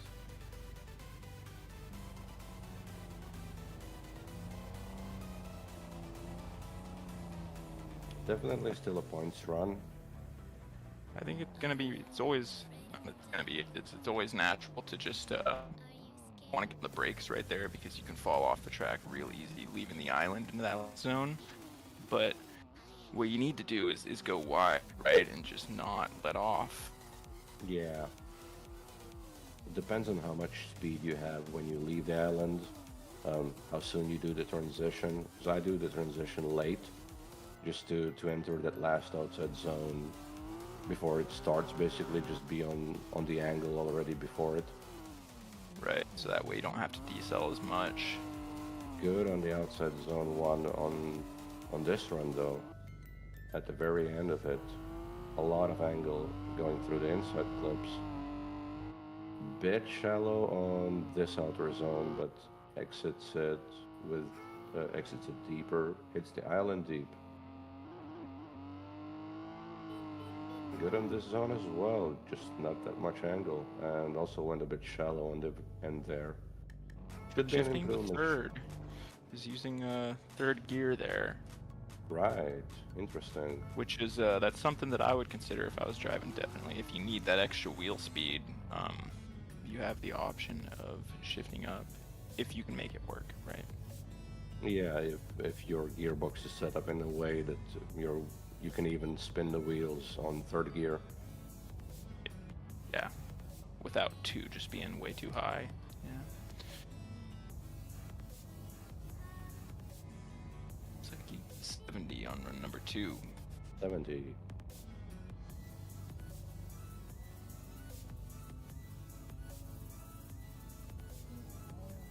Okay, I'm gonna watch this last one, and then I'm gonna start setting my thing up.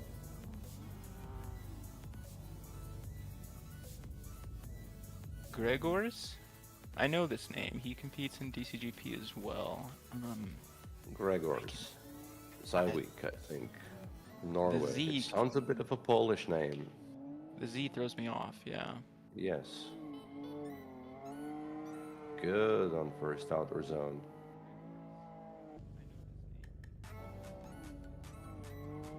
Lots of angle coming into outer zone 4. Yeah, filling that out good until the second half, and then he shallows up, almost falls off the track there, comes off the island. Very good line off the island into this last zone. Wow, actually perfect through that last zone. Oh yeah. That's the one that we've seen almost nobody fill perfectly. This must be a decent score run as well.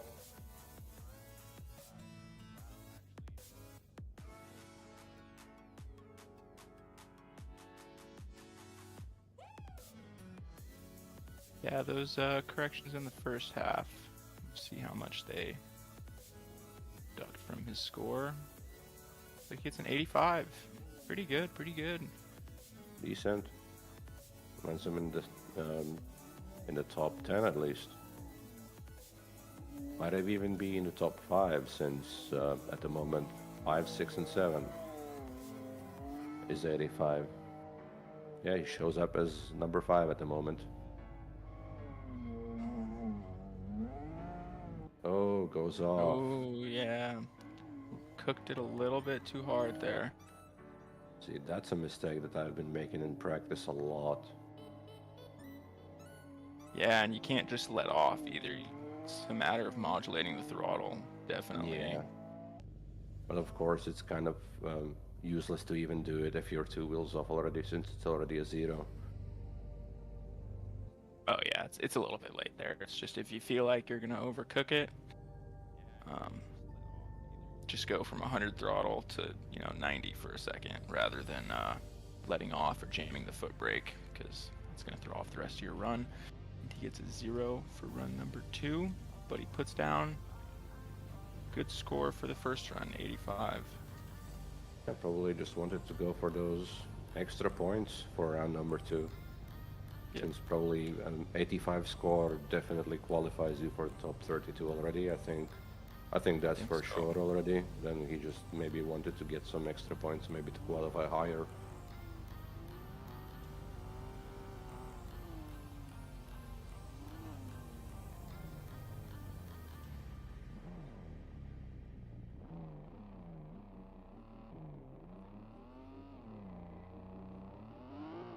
And we're off. Lewin? Not sure what the name. Is it an L or an I? Good question. It's an I. Ewan Walters Oh, from jeez. Wales. I think he shallows up his angle quite a bit there. Ooh, knew he was gonna overcook it, so he let off a lot there, and his wheelbase might have disconnected for a second or something. Feels like. That was a bit unnatural there. Connection issue, perhaps?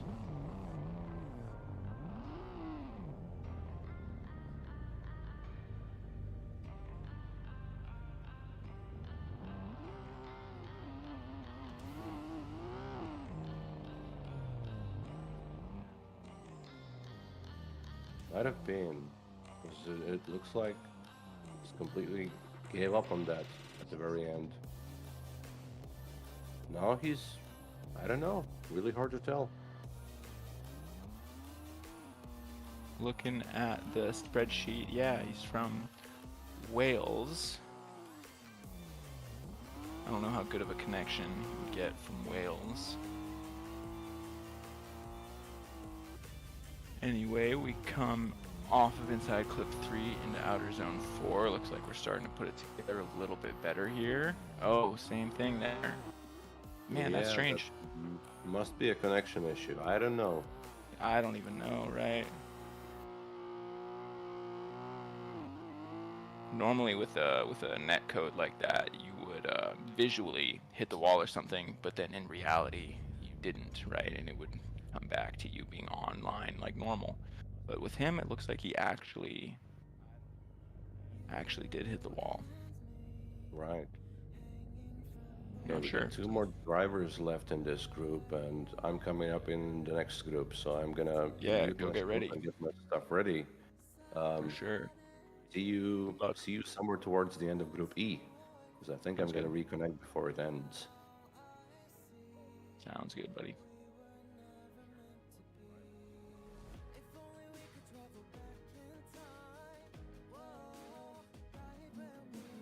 Now we got Stephen Early from Ireland.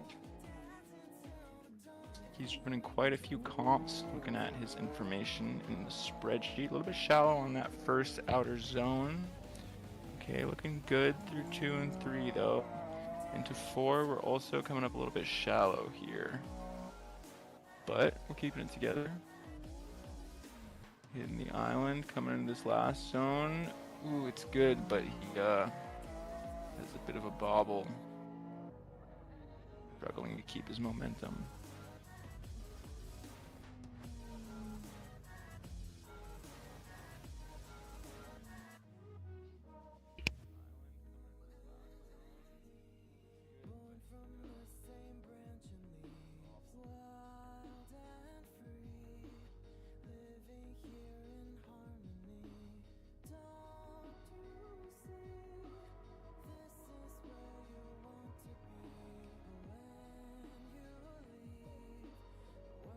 Number one.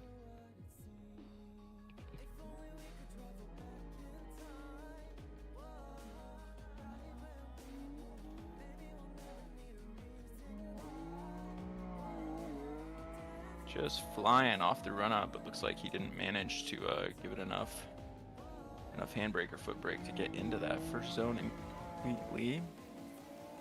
Did fill out outer zone 4 pretty well though. Looks like we're on a good line across the island. Ooh, just pours on the angle.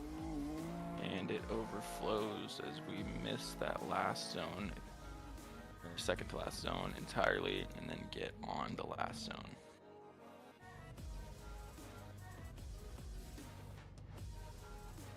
It's like struggling a bit with the streetcar platform. That's how I drive streetcars, because I pretty much only drive pro cars. When I do drive streetcars, I don't know how to manage my speed properly.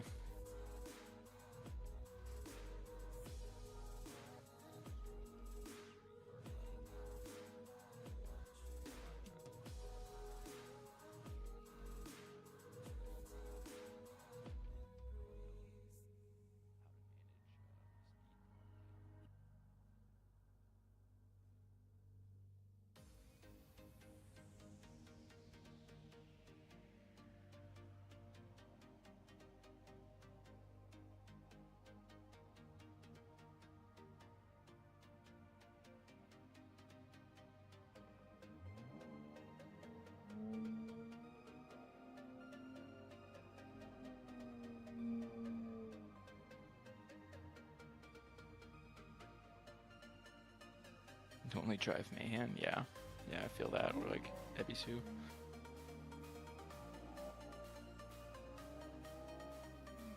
I don't know how to say this name. Ooh, 2 tires off though on the first run.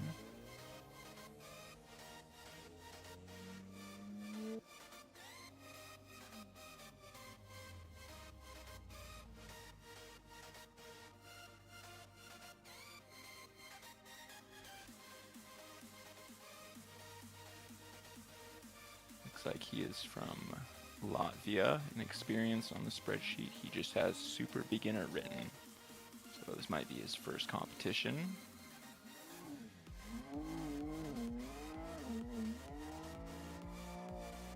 So we're going straight into inside clip 2. Not sure if outside zone 1 was an option or not, but looks like we're picking back up for 4, and we're hitting the island pretty good. Okay, we're picking it up for these last 2 zones. Looks like we got it together there at the end. Ah, it was a connection issue for... God, I'm so sorry. I don't know how to say this name. Ian? Is it close to Ian, I hope? His frames dropped twice. Yeah, I suspected a connection issue of sorts. So maybe he just couldn't see for enough of his frames drop, and then, you know, what are you gonna do with no idea what your car's doing? Looks like he puts down a 47 for run number 2. Managed to complete it though. Right on.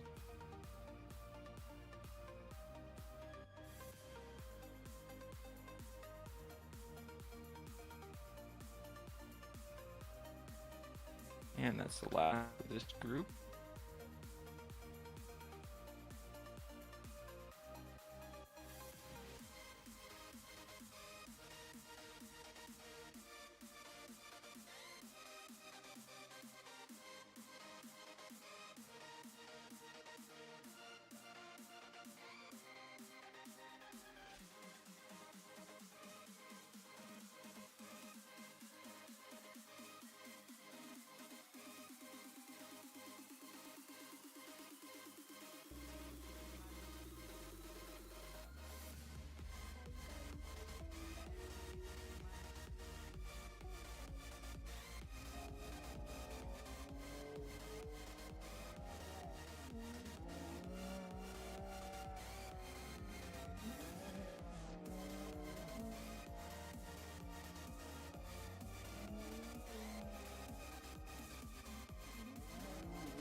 Couple drivers I'm familiar with in this group. We got Ian Johnson, who's been driving in DCGP for a while, as well as VDM.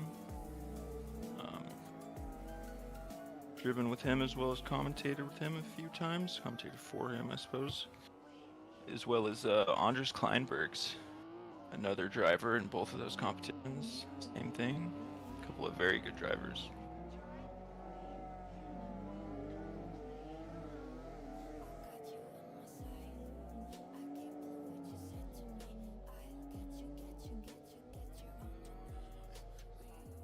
Armand's sounds familiar.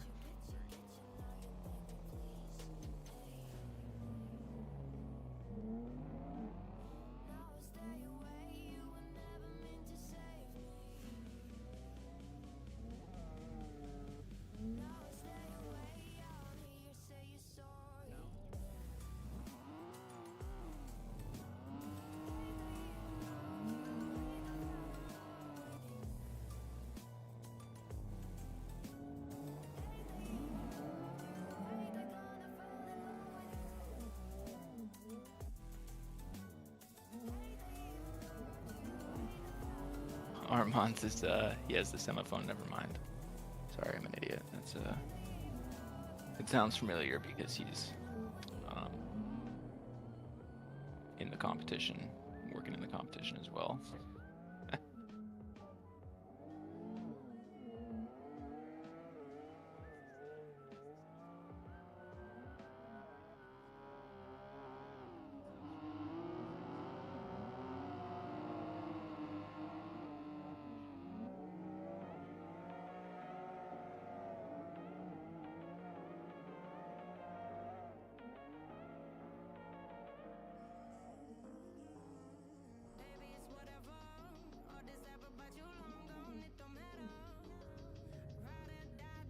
Like we got the signal to pit. Our first driver is gonna be, oh geez. I'm very sorry. I'm gonna go with Remy. First four letters of the name are Remy.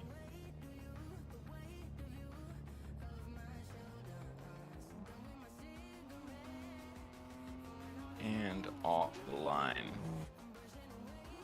Very slow shift into second, as well as a very early initiation, but it actually does pay off. Looking good through outer zone 1. Good on 2 and 3 as well. Okay, shallowing up, almost straightening on 4. Does manage to clip the side of the island, and we're almost 2 tires off. I don't know if it's a 0.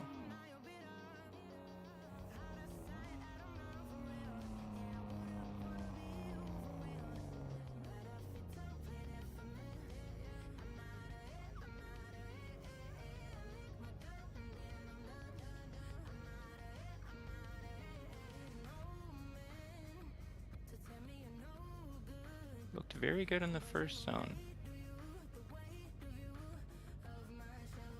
as well as the inner clips, and started to fall apart from there, but maybe we can keep it together in the second run.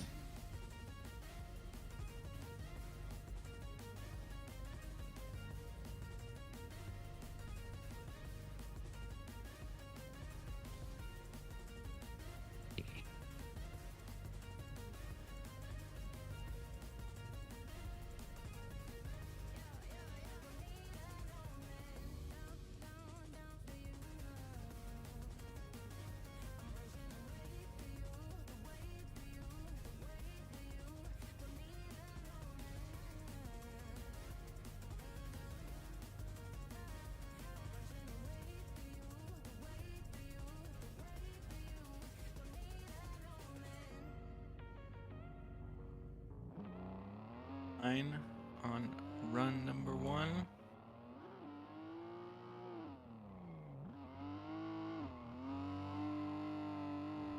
Looking good in this first zone. Right on the cone, a little bit off on 3. Okay, we're up and we're tire off. But he manages to not let off and actually stay on it. That's a good skill to have, you know, once things start going south. Don't just let off, you know, stay in the run. He manages to finish it out, and I bet that'll be an improvement upon the score.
Niels Adamson as we take off. Ooh, looks like a bit of a wild flick into one.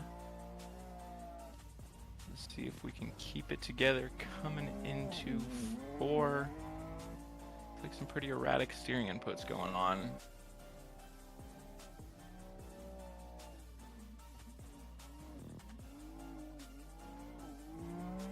As well as erratic as well as erratic throttle inputs. Not the cleanest.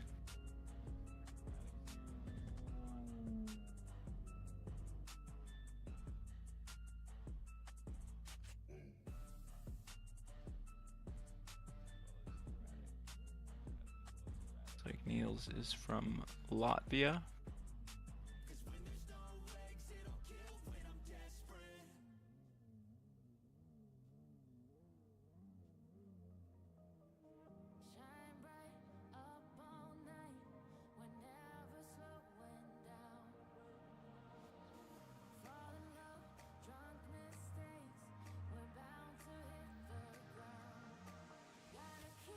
And he gets a 66 on run number 1. And the lights are off for run number 2.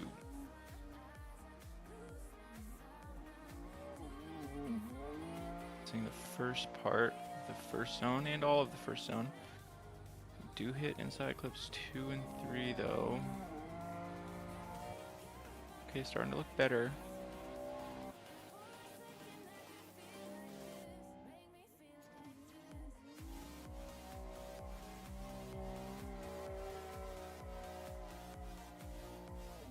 Nice. I think that'll be an improvement.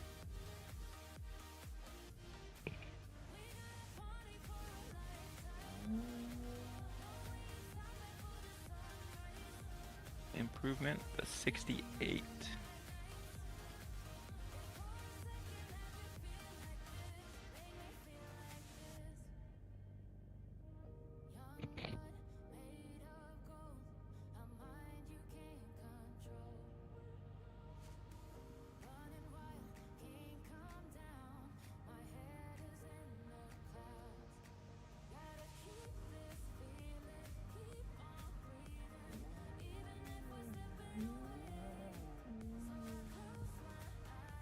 Driver is the infamous Ian Johnson.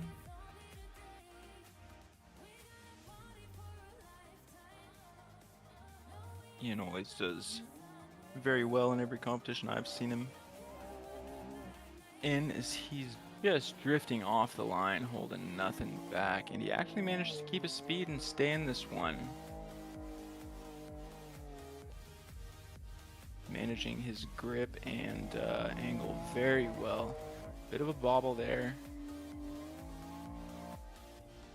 but not much of a bobble, as it's still pretty consistent after that. Really fast transition.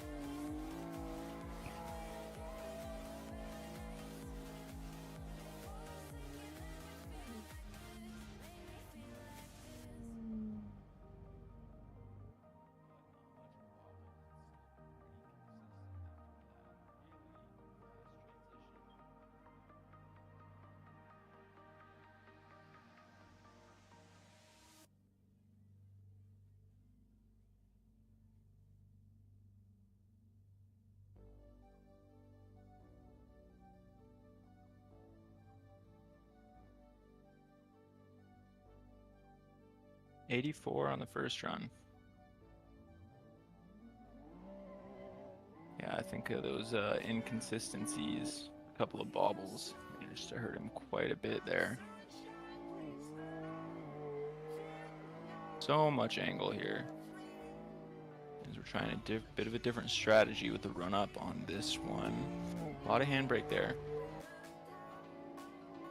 Very consistent angle though. It's already looking a lot better. Come across that island.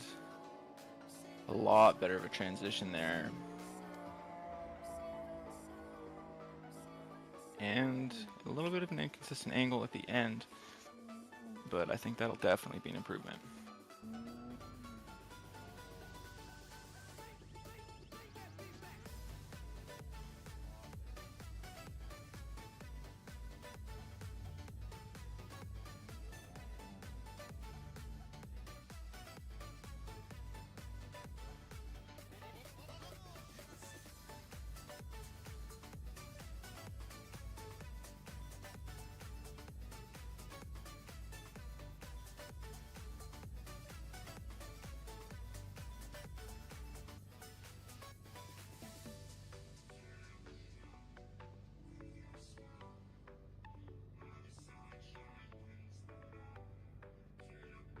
It's at least a couple points. 86 on run number 2. I imagine that'll get him into the show. Next driver is going to be Bruno Silva.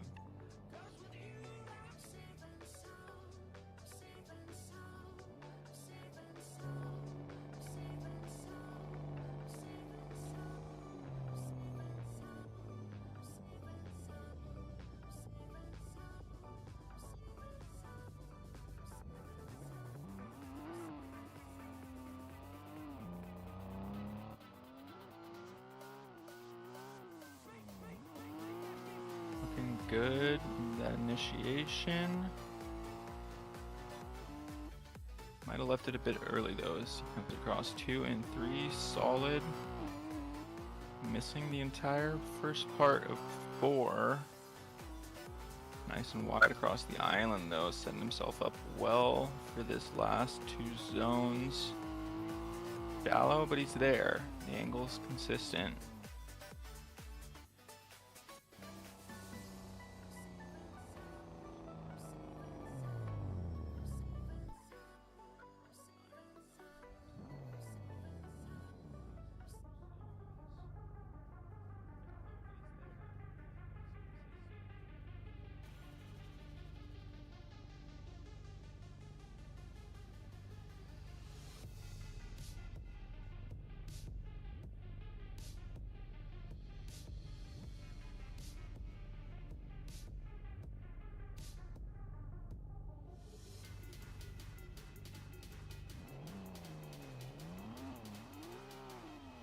.68 for the first run. A little bit slow of a start on the second run. Manages to stay in it though. Good across that first inner clip.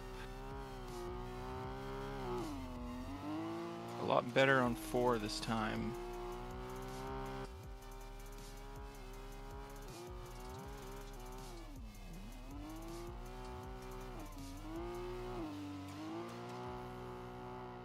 very good across the last two.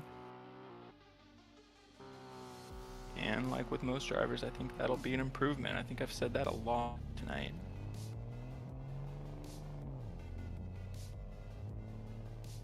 '73 on run number 2.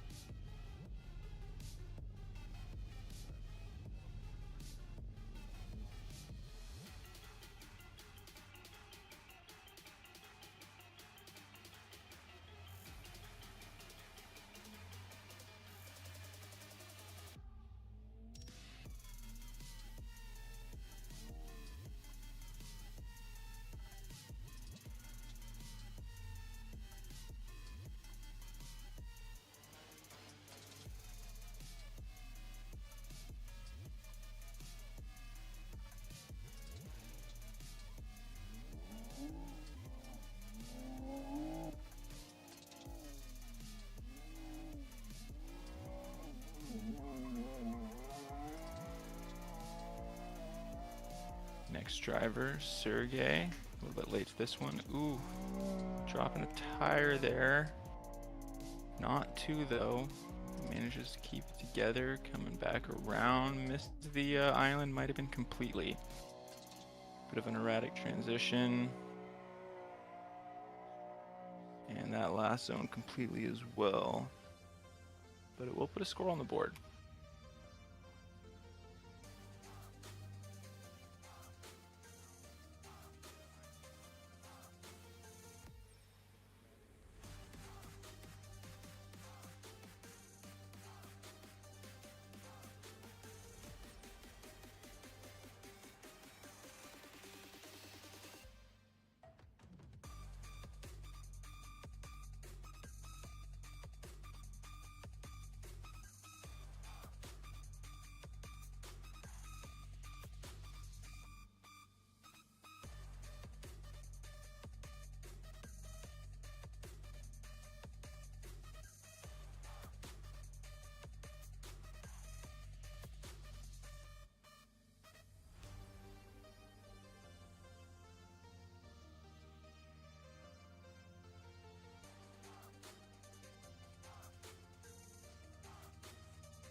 Like I want to say Sergey, but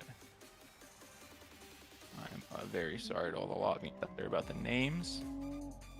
He's from Latvia, drifting right off the line, taking a very wild line into the first zone, and yeah, that's going to cost him as far as filling it out.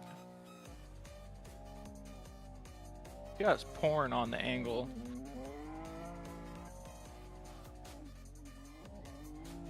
Ooh, and that's 2 off. That's unfortunate. See if we can finish out the run though.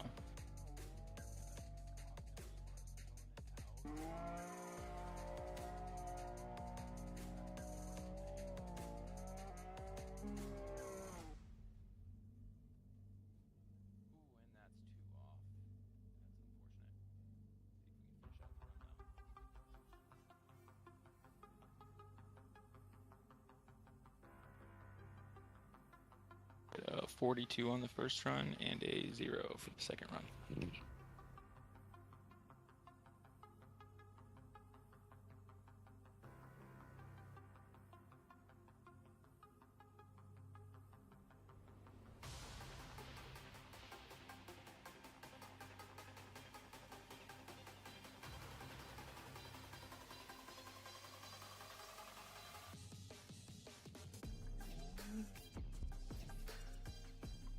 My co-host for today.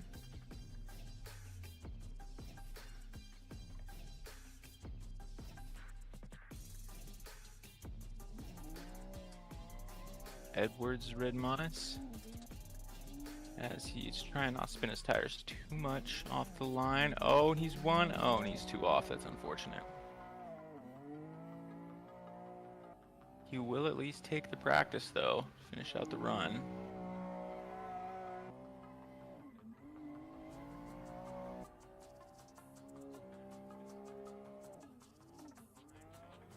I was talking earlier about my strategy personally for driving, dealing with nerves is I try to pretend I'm not in a competition, try to remove everything that would remind me that it's a competition. Like I don't watch the stream, keep Discord to a minimum. But you can't do that when you're commentating as well, right? It's a pretty good reminder that everybody's watching.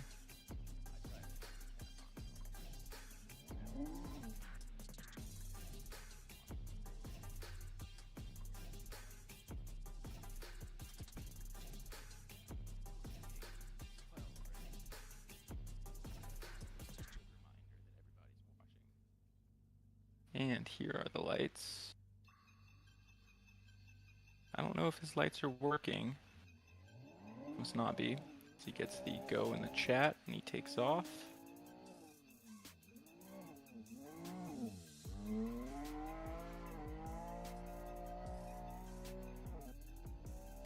Yeah, I don't think his gearing is set up right. Managing to keep it together there. He is modulating the throttle a lot though.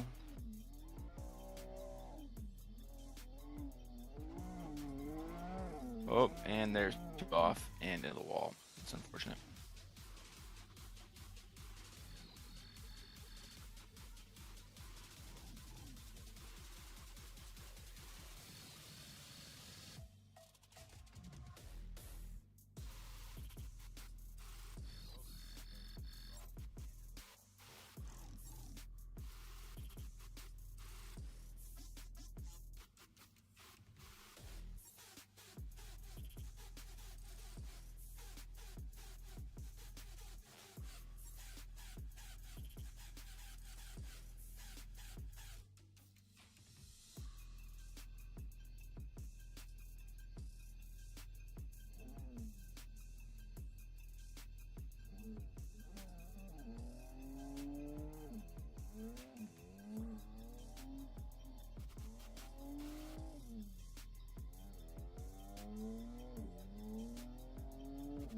This is gonna be Andre Henrique.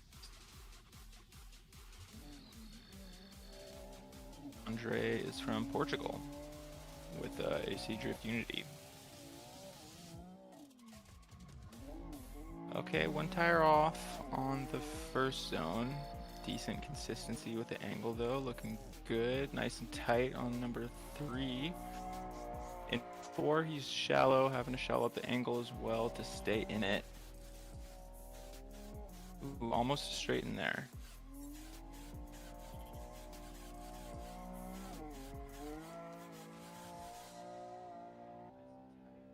We'll put a score on the board though.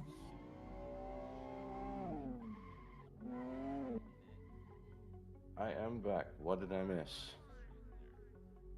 Oh, there was a driver that double zeroed. That's me. Oh, that was you. Oh. Yeah, that's what happens when you sit in the pits for a long time and then you come. Yeah, that's that's another good point. Isn't it brutal to just wait in the pits while everyone else runs? It is. It definitely is. I completely screwed up on the initiation, so I went off track immediately, and basically the rest of my run one was completely zero, and at the very end, bad luck. Just I wanted to go as close to the outside as possible.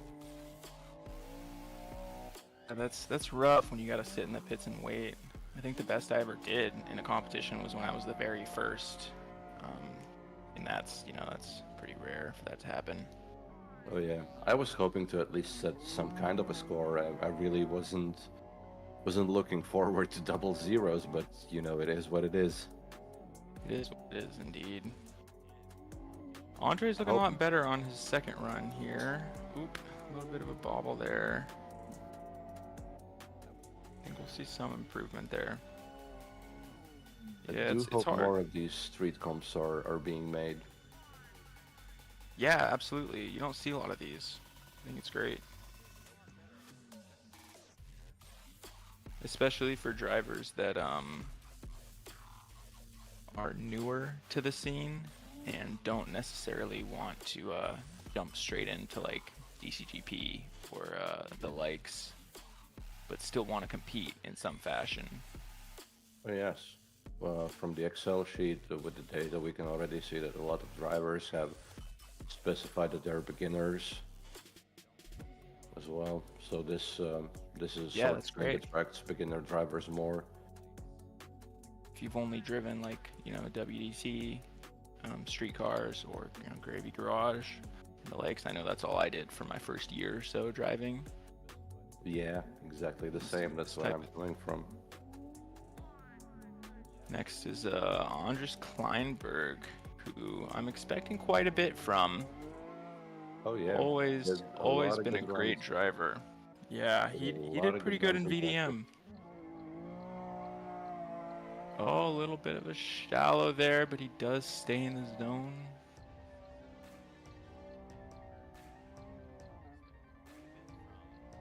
Ooh, I don't know if that was a tire drop. It definitely looks like it. Consistent on the angle.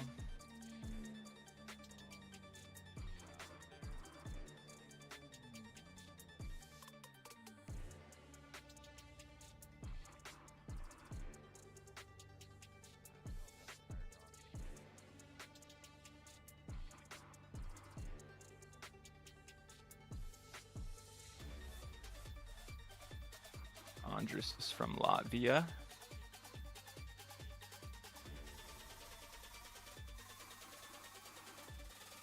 Presenting Rusa Racing. Been around for a while. Goals for this event, he said win. Love that. Oh yeah, most drivers have put in there that their goals is just to have fun, just to qualify for it, but there is quite a few who are actually going for the win, dedicated. Andres is here for the win. Oh yeah. Real good. You should have seen him in practice servers. He was putting in runs on runs on runs.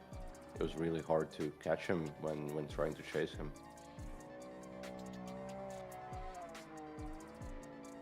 Yeah, I can't wait for battles. That's gonna be fun. Oh yeah. Well, at least now I am definitely sure that I'm not making the top 32, so I will not have to struggle between jumping from here to my seat tomorrow. Yeah, there's a silver lining to everything, right? Oh yeah. It's like a 91 on run number 2. Nice. Looking good. I know in his spreadsheet, I thought he'd been around for longer, but he only said season 10 DCGP and 2024 VDM. So just this last year. Looking like a veteran though, the way he drives. And that's gonna be the end of that group. How many more do we got? 2? I think there is now group. No, we got 2 full groups and then one more group with only one driver. That might be like a late group, no? I don't know, but in the side chat I show that no late group, that they didn't show up. Gotcha.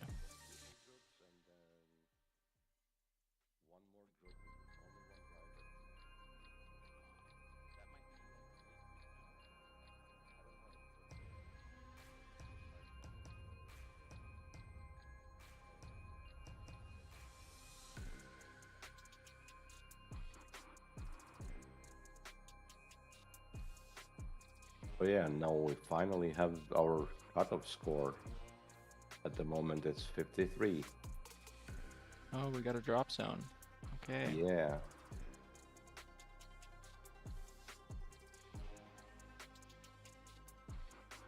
Yeah, so we got Alexander's Gluzo in the drop zone.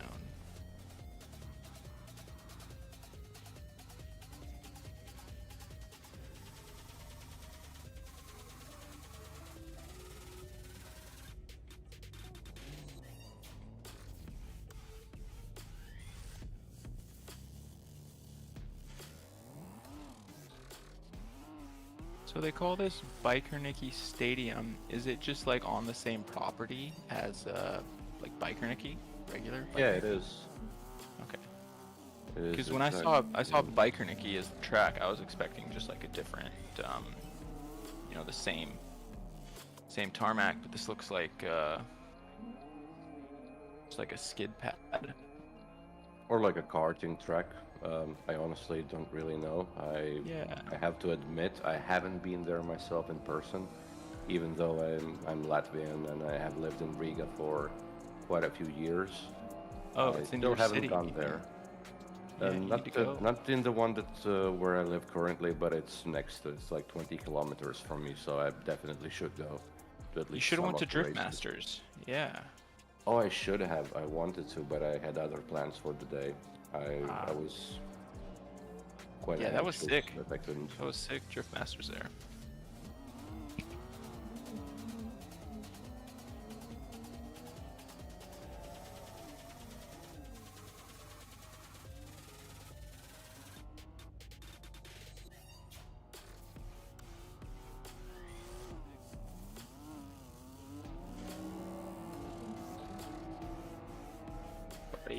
A drift. I mean, I wouldn't have phrased it like that, but that's everybody. It gets better over time. I know we've been talking a lot about ways to deal with the nerves too. A lot, you know, you'll learn some tricks and stuff. Oh yeah, it takes practice and practice and practice and seed time. And then A there's lot of always it. just going to be those times where things don't work out and you have to wait in the pits forever, or you know, outside variables going on, distractions and whatnot. Won't always work out. Sometimes I find over practicing is a real thing too. I've heard a lot of even VDC drivers talk about they'll do better when they have less practice. You know, to a point of diminishing returns, but if you practice for like a week straight constantly, you're going to be a bit more nervous than if you had just like a proper amount of practice. Oh yeah, you'll just have high expectations for yourself because you know that you've run a lot and like you should do good.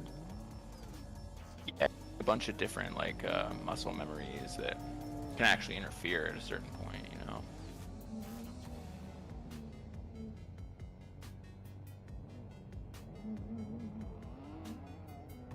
You were talking about Gravy Garage just now, like I completely understand that as well. I've been coming of driving basically just that and similar cars previously, and then jumping straight into DCGP with like a month's worth of practice with pro spec cars. It's completely different. Very different. Yeah, I think that a mistake a lot of drivers make is like they see stuff like DCGP and then or VDC and they want to drive that, so they get on the sim for the first time ever and then start trying to drive pro cars, and you're gonna struggle there. I think the proper thing to do is to drive cars like Gravy Garage, WDT. There's a few of those car packs now in style for a while, and then competitions like this are perfect for if you want to compete, but you're still driving those cars. And then once you get into pro cars, that's for me anyway, that's just all you do from then on out.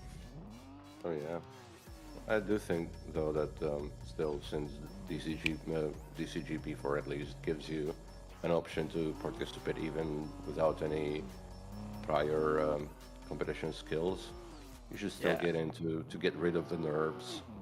Right. Too Yeah. bad Great for experience. your first season, just to see how it is. Can you say this name here? Oh, I definitely cannot. His name's definitely Fur, but the surname I am struggling with. I'm not even going to try and pronounce it. He's from Belgium. I didn't know Belgians had long surnames. Sounds kind of like Italian almost. I don't know. To be honest, we don't know how it sounds because none of us can say it.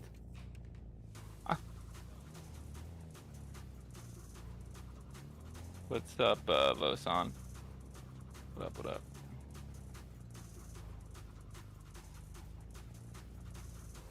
Yeah, it looked quite a bit shallow in the first run.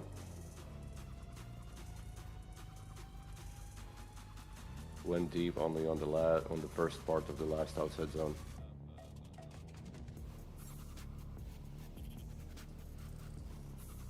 Let's see if he can put it together. Maybe a little bit of warmed up tires will help.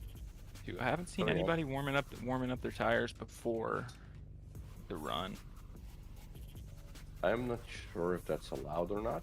I don't know. Yeah, it might not be. 67 on the first run.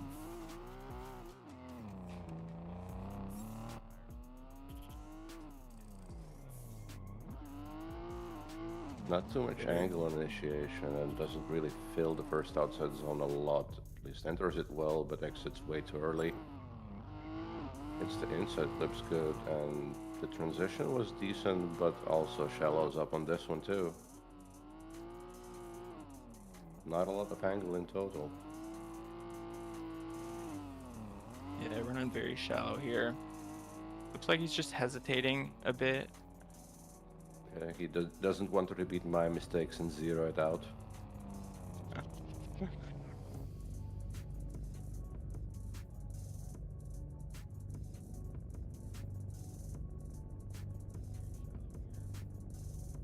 It honestly does feel quite bad getting 2 zeros and coming back now. Not an easy thing to cope guys? with. Yeah. You should have just acted like a different person. Well, it worked out perfectly that you said that there was a driver who scored 2 zeros, and then I have to be like, yeah, that was me. You should have said, oh yeah, wow. Oh yeah, that guy, huh? Yeah, look at him. What a lousy driver, huh? What a lousy driver. That's hilarious. Wouldn't want to be him.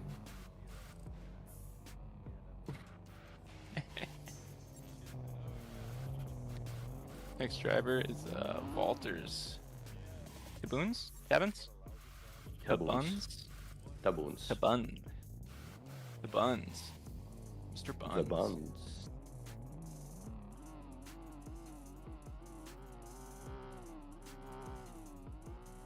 Is from Latvia. Oh, Rocking the G29 experience. He says a very big beginner. Love that.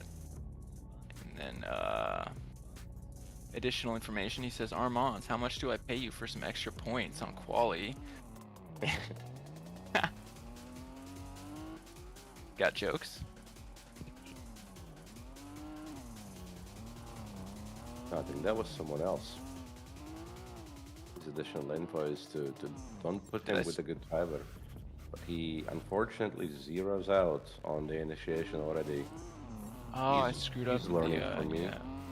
Yeah, I screwed up the spreadsheet. You're right. That is actually Patrick Winchitsky that said that.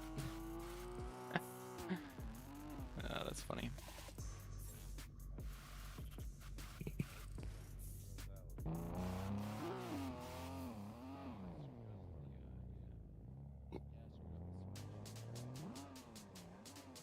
Hope he gets better luck on his second run, at least score some points. It's always a confidence booster to at least get some numbers on the board. Than you thought it would be, and then you can really tell yourself, you know, oh, I'm okay. Oh yeah. The worst is when it's a lot worse than you thought it would be. Well, I've had that now twice in a row, both in the DCGP first round quali and now in this. Oh dear. It's a real DCGP thing when you're like, oh, that was okay, and it was not.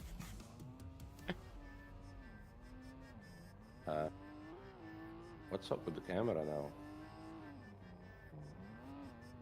We're seeing the first. Looks like our track camera is not picking up the driver. Oh, well, I can tell you he spun in zone 4, and that'll be a 0. Unfortunate. Yeah, I did see him hit the wall. He showed up on the track cam for a second. There, yep. Yep.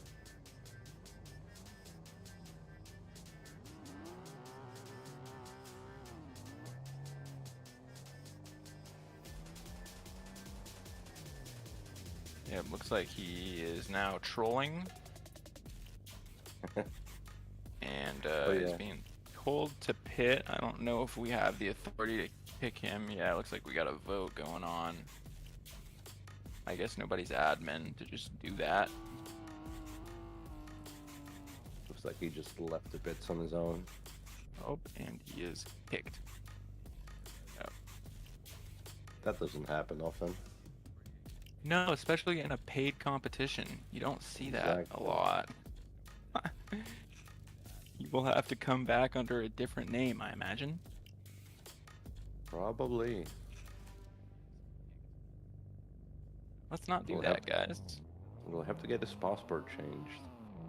But I think he only joined the tournament yesterday, so he might have not have gotten a lot of practice. Next up, Vatcon from Latvia. It was a decent initiation, but missed the outer zone 1 and the second inside flip. Yep, and that's definitely a 0. Overcooked it. Too many beans. Cooked it a little bit there, yep.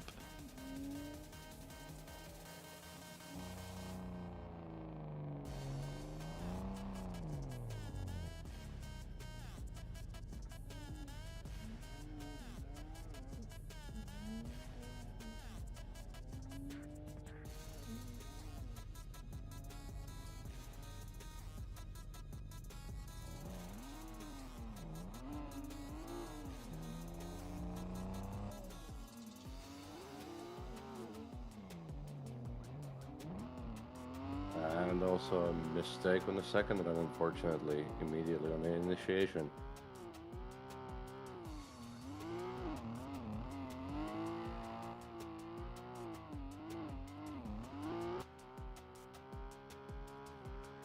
Yeah, this group looks like more of my kind of group.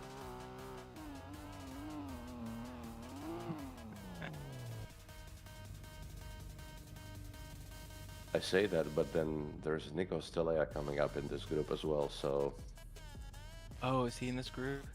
yeah, maybe see he's that. just in the wrong one as well. My app that shows the list of drivers is not working that well. Eris Rustox going next. Yeah, Walter 26. Just don't do that. You know. When after the run you drove around the track till we had to kick you. Yeah, just don't do that. Looks like he's looking good. A little bit shallow on angle as we come into side clips 2 and 3. Solid. Not very deep on the first part of 4. But he's at least keeping it together. A lot of left foot brake there. Oh, good on this one. Ah, but straightens out. Yeah. That's unfortunate. Commentator's curse on that one. He just had to say he was doing good. Yep.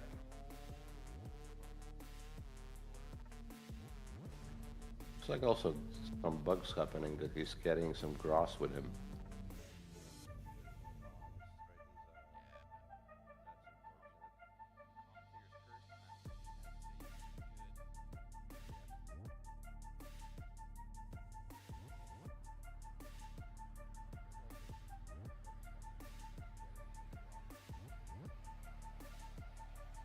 What chat? There is an in-game chat application where people get called.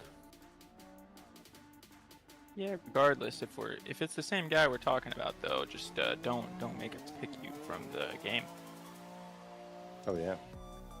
That's After you've done your runs, just return to pits. leave. Yeah, you don't need chat to know that, right? Ooh, it's a bit of a tire drop there.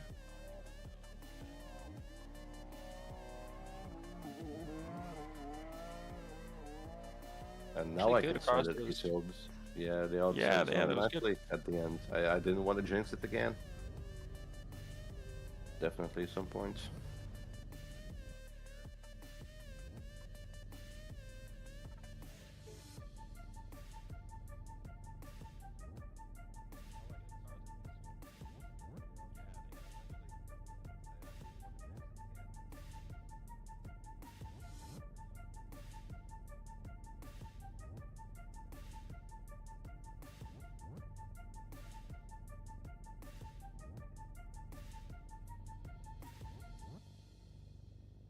And he'll get a 71 on run number 2. Even with a drop tire.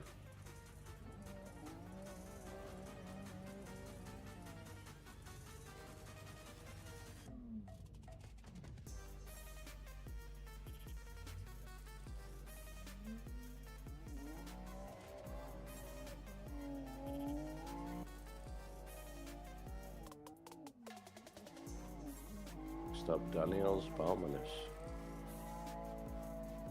also from Latvia. Barely hits the inside clip 3 and very shallow on the outside zone 4.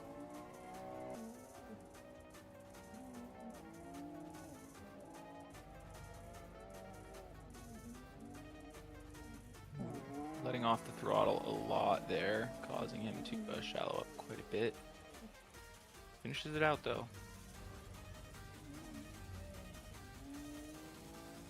It's a bit difficult to see from the other camera that we have on the stream for the outer Right. zone. Watching it from the inside, it's kind of hard to see their angle. Yeah.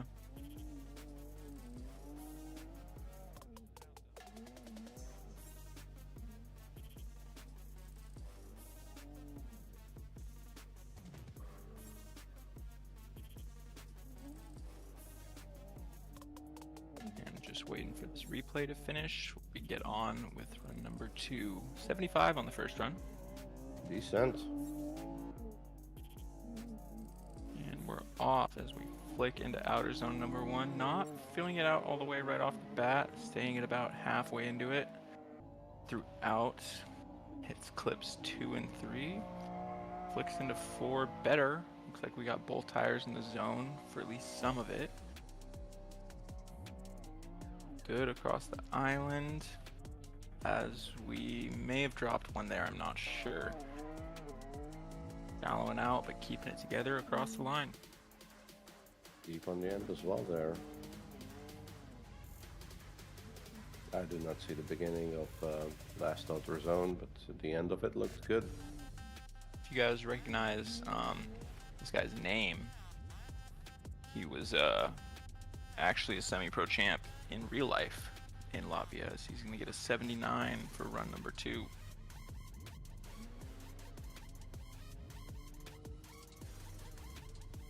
Yeah, I think he said this definitely should seem to competition. I think he said this was his first competition in the game. Just has a lot of real life experience, which is always great to see because that just shows that it translates, right? Because if it translates from real life to the game, then we can probably safely say that it translates from the game to real life. Definitely. Although real life semi-pro cars are much more powerful than this. Oh yeah, I'm sure. Ghost Spanka, also from Latvia.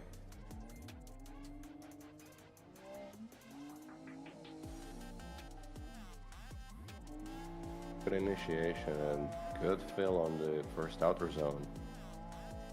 It's the inside clip 1 very well, a bit shallow on the second inside clip. Good fill on outer zone 4 for now. Deep in it. It's the island pretty well. Yeah, this is a decent run. On the very line. Yeah, it looks very like line. Dropped Might have. tire at the end. I think so. I heard the cue I get on this track for a drop tire is actually the sound that it makes when the tires are running over the grass. You hear it very clearly.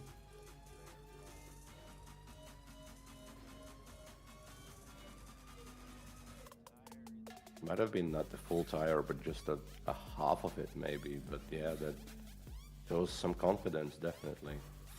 Going Looks for like- the big point.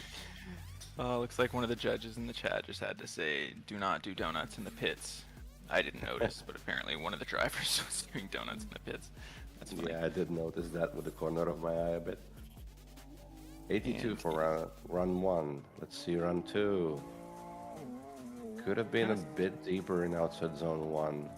Yeah. And almost missed the inside clip too. Hit 3 this time. Yeah, he's running shallower this time around.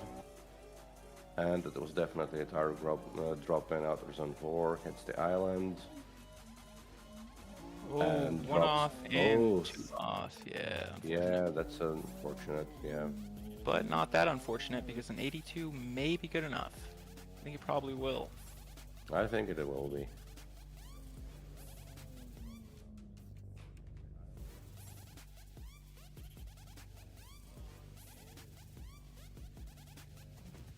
It's from Latvia.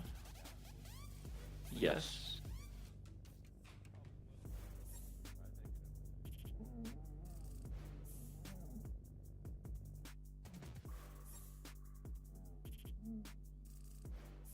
It's good to see that he at least was going for the aggression play on both of his runs. He wasn't going safe for any of them.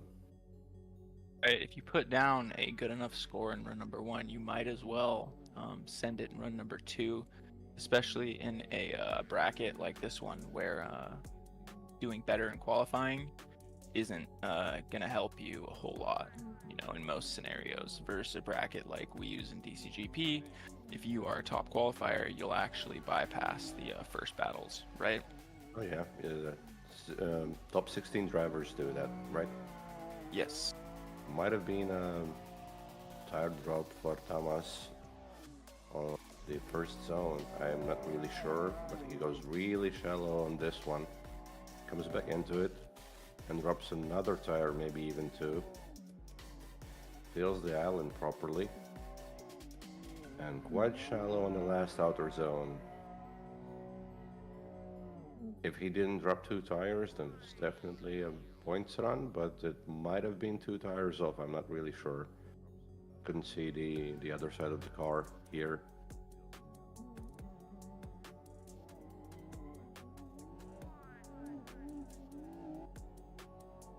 Drifting right off the line here. Very good into the first zone. Oh, I think that's still the replay. Oh. And yeah, he's being told to go back to the line because he went too soon. I was looking at... I don't think he's seeing the chat either. Looks like he's going to finish it out. Yeah, not seeing the chat. Yeah, when I was at the starting line waiting for my round 2, the semaphore was just constantly going off, so I didn't understand, and they had to write in chat for me to go. Oh, really? But yeah, it might be confusing. That might be the reason why some of the drivers go before they're supposed to go. Yeah, I don't think, and especially since this is kind of geared towards a lot of the beginners, they might not know that the how the semaphore works, right? Like they're all 3 gonna light up red, in case you don't know and you happen to be listening. Once they all 3 go red, and then there's a blue light, don't go yet. It is then going to, there's blue light at the end. It goes 3, 2, 1, then you go. This one is 3 red lights and then a green one. Yes. Missed the outer zone 1, hit the inside clips. So the opposite with a lot of angle, but quite shallow at the end. Hits the island again. Pretty good in the last 2. Looks like he's putting it together pretty well. Oh yeah. Might be a very similar score. Since he only basically clipped the first zone. Left it really early. That's a 68 on that one. 68.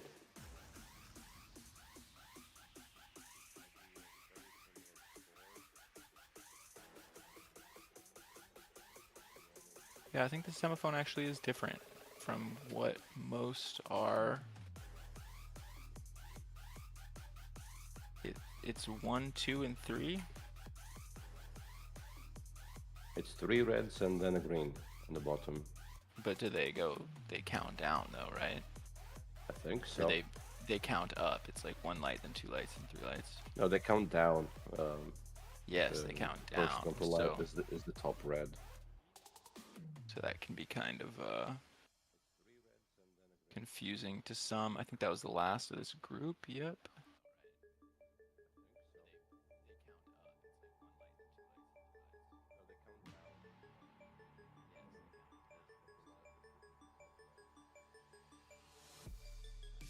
So in this group, we apparently, I guess, had Nico Stelea for a no-show.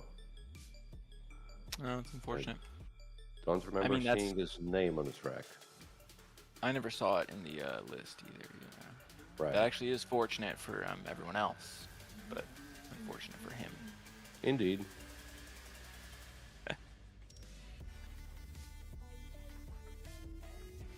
Nico's crazy. That kid is 13, I think.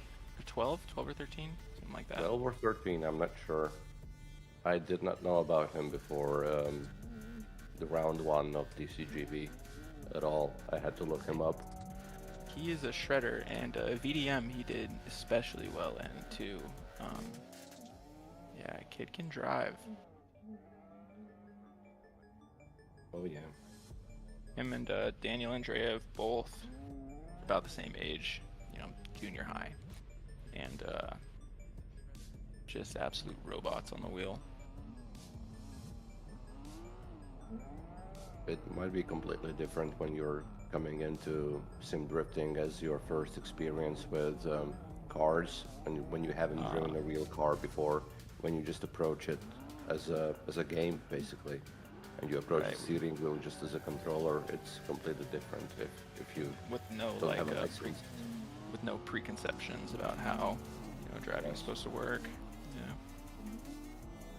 Yeah. I think those kids both. Also, yeah, go on, please. Oh, I was just gonna say, I think both those kids drive in real life too, though. They actually do drift before they have a driving license in real life, which is just nuts.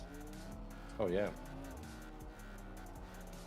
Can only be jealous of the skill that they put up.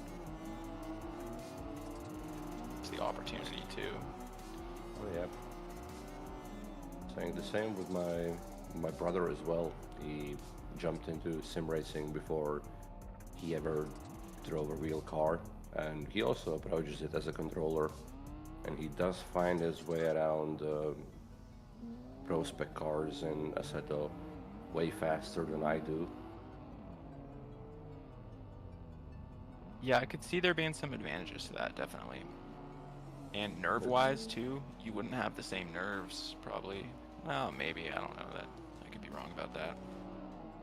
That, I guess, depends person to person. Right.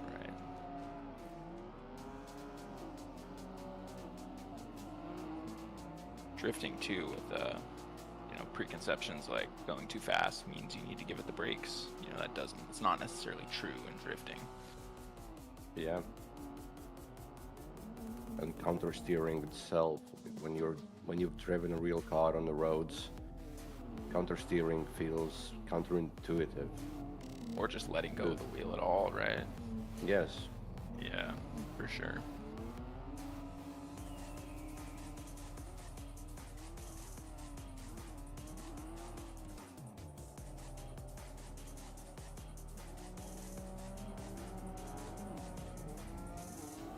Drift 239, I completely agree with that. We need a full season with these cars. Definitely. That'd be sweet. That would be I think the people are here too, the drivers are here. Just gotta make it happen. Oh yeah.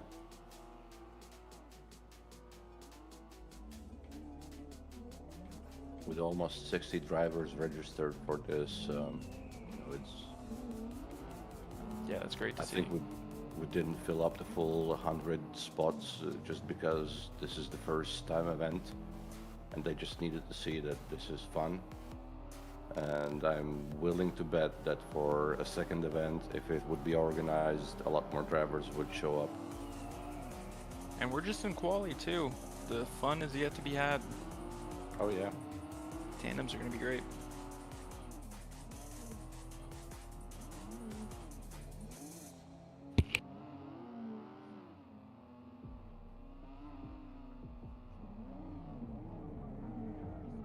So now we're seeing the top 32 that are currently qualified. The dropout zone being 62. It's even early.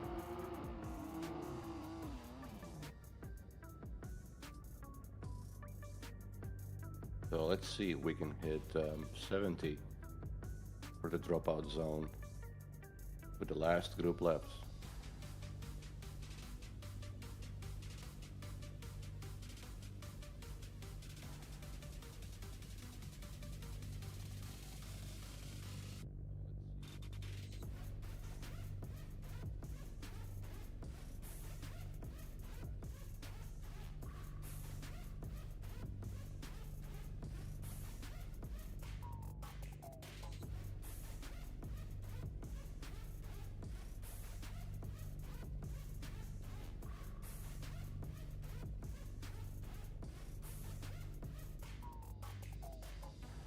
The drivers have cleared the track. Probably going to call it the first one soon.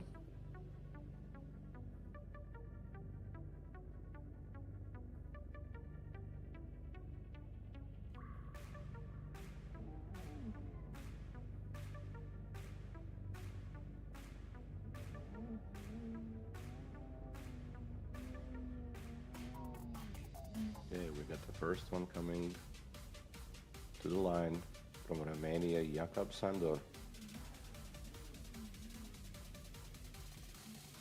The E46. I think the E46 is the more popular car in this one.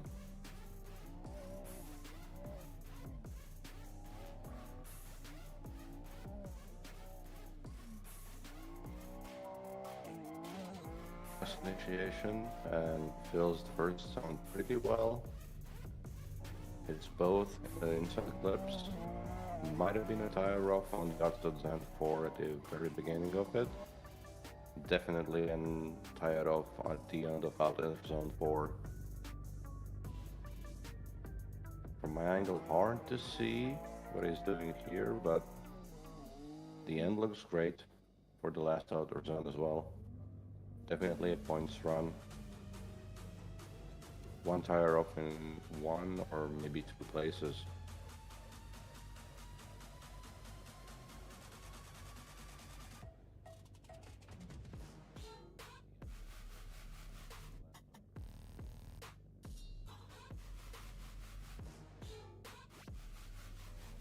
I might have missed the island as well as I see in the replay. I might have missed it in the live.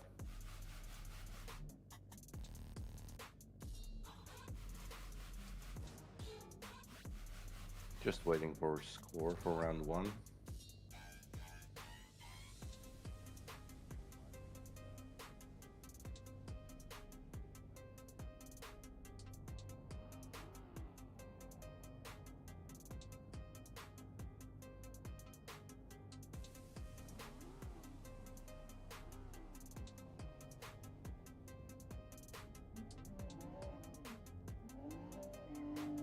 And he's off.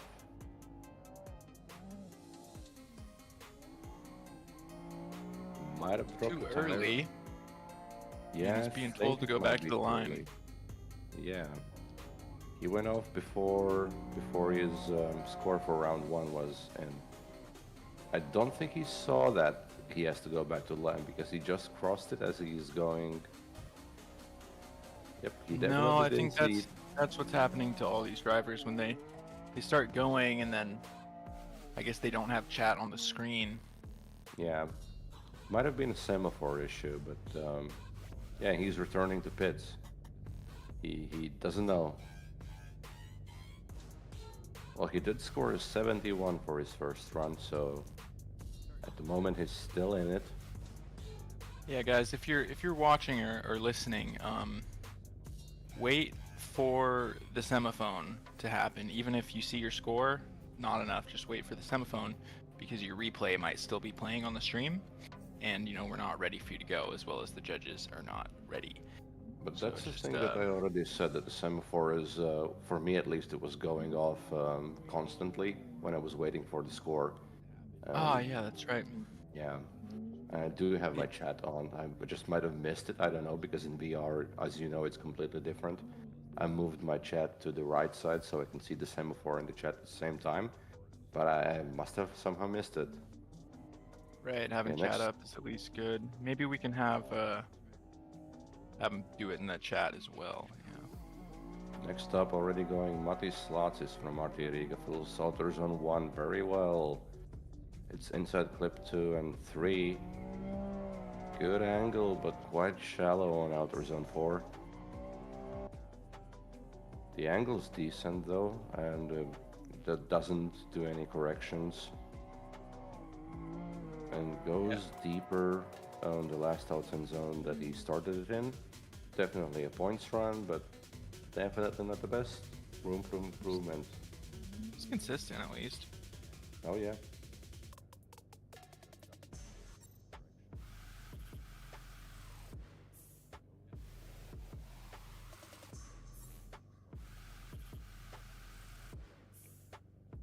With these ones, if you're shallow, there's really not much you can do about it on the spot.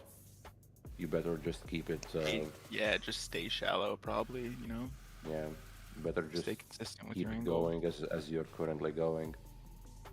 So if you apply that left foot brake to push it out, you're gonna be too slow, right?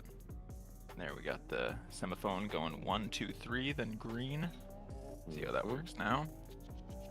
And for the As he second run, flicks into very, very steep angle, but keeps it going through 2 and 3. Nice snapped angle on 4. Kind of wobbles out of it though, and kind of falls out of the last part of 4.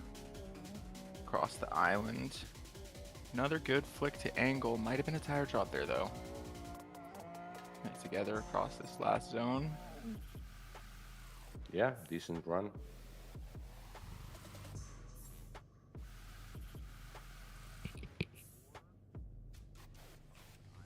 Very likely a tire drop on the initiation. Yeah, I could see the wheel bounce a little bit.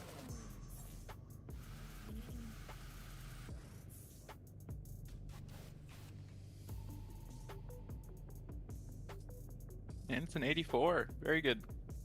Very good.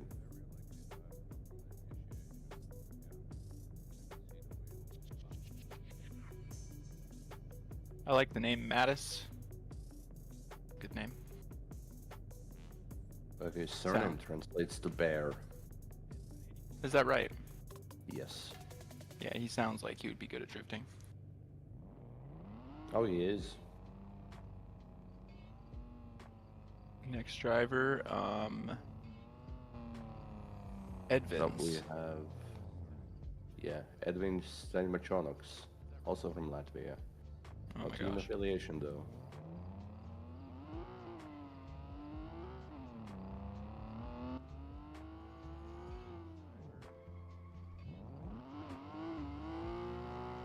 Shallow on the entry on the outside zone, but fills it very nice at the end. It's both inside clips, a lot of angle entering outside zone 4, and looks like he fills it. I was about to say pretty well, but he shallowed out on the end and on the island as well. Okay, that's going to be an incomplete, unfortunate. Really not much angle entering the last outside zone. That messed him up. It started very well. Yeah, it was looking good. It's definitely, you know, managing that angle is, managing the angle is managing the speed, right? So, you Yeah. shallow up too much, you're gonna be going too fast. He probably just wanted to be closer to the outside on that line, and just couldn't get it to spin out anymore. Couldn't get more angle, in any way. Put it Right. on the left foot brake, and that straightened him out. Because that's what happens with these low powers. You've got too much left foot brake, and if you almost have no angle, then that's most likely not going to give you more angle. That's going to straighten you out. It's gonna do the opposite, right? Especially if your brake bias isn't pushed all as forward as it can go. Yes. Probably also a good idea not to have the brake power on these ones Yep. maxed I was gonna out. say, that's what I tend to do on my cars. I tend to go as far forward, at least near as far forward as I can, and then somewhere in the 80s on the power, depending on the car. Yes. You want to I back run that this off one until. with 75 balance and 88 power. Yep, sounds about right. just to where they don't lock up when you jam it, you know.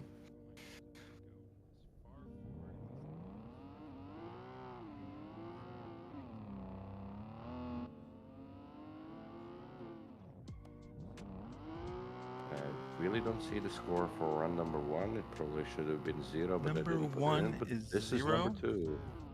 Coming into outside zone 4. Oh, that might be 2 off. I don't think so. I think it was 1 and maybe a half as we put it together there, and that's a straighten. Yep.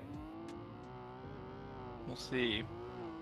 I think so though, and just barely keeping that second wheel on. It wasn't a straighten, it's definitely a really, really low angle, just a few degrees. It looked like a straighten to me at least. Yeah, depending on what their criteria for straighten is, I think I would probably call it 1. We'll see though. Yeah. Have to keep in mind that since these are low power spec, then just a few degrees might still count as a drift with them, but yeah, that definitely looked like a straighten. Yeah, that's a good point.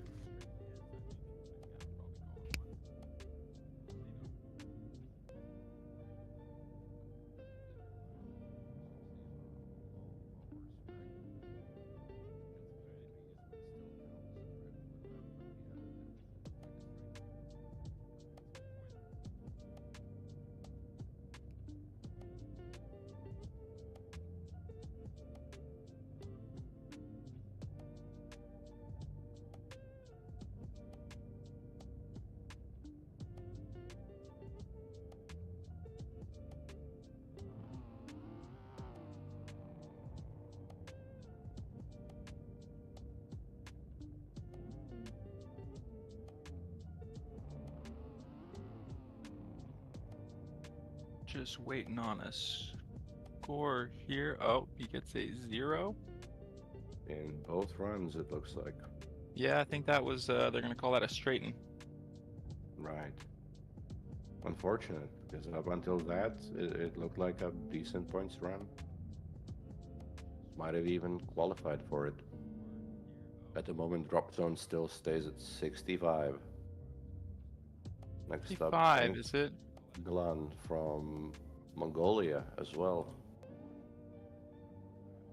From Team Epic Sim Racing Mongolia. I think we have 2 or 3 drivers from them. First outer zone, looking good. A little bit inconsistent there, but filling out the zones, not dropping tires. Looks like his angle's getting a bit more consistent, a little bit shallow there. But pouring on some angle into this last 2. It's a run. It's a run indeed.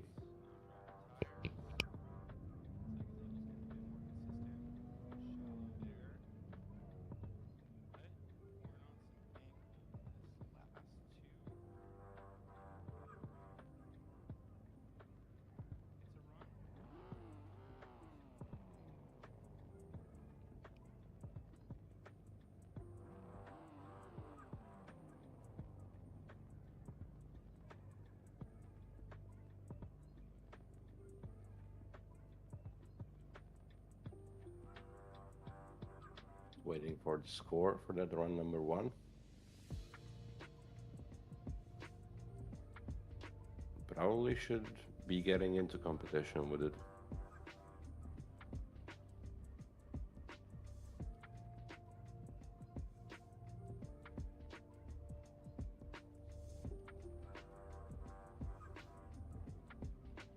And since we've had a few drivers who put in 0s for both of their runs, it's not that difficult for the drivers who actually scored points to get in. Is this the last group right here? No. The next group has only 1 driver though, which is interesting. Oh, so it pretty much is if that driver's here, right? Yeah.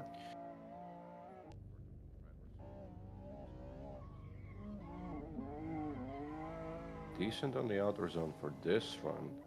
Not too much angle, but still staying in it. Hitting the island. And hitting the last outer zone on the very edge at the beginning and staying quite a bit in it at the end. Nice. So score 69 for the first run. Nice. That moves up the drop zone to 66.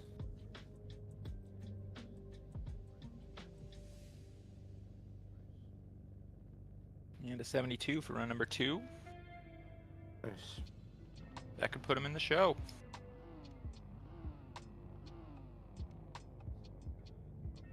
Oh yeah, we don't have many left. We have only 3 left in this group. Basically 4 more drivers left.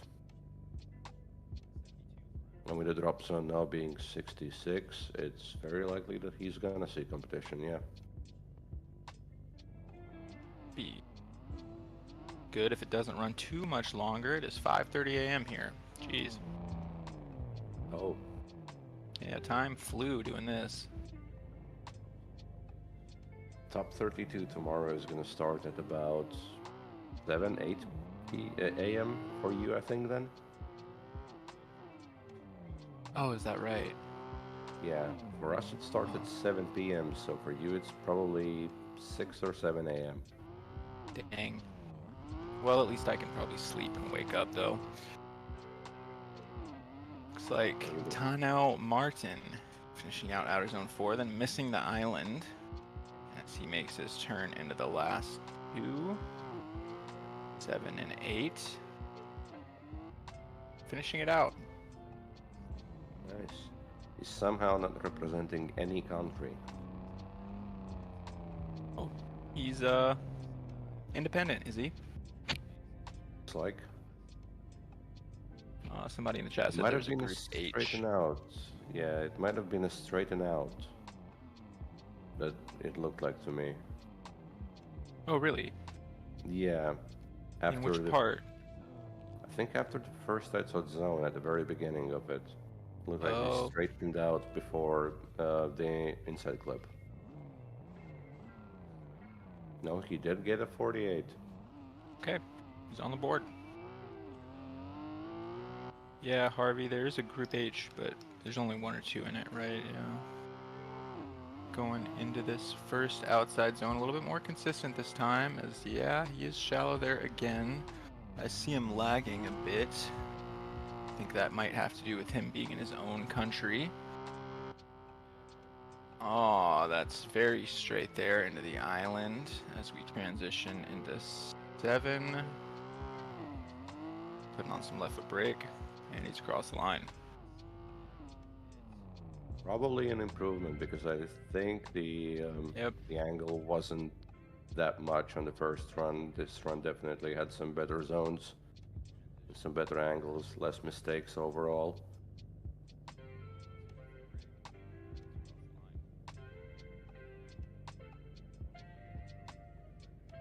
Yeah, the outside zone 4 was not filled a lot though. He was on the very edge of getting into it, but not exactly there. It was a 59, so it is an improvement, but unfortunately not good enough to get into competition.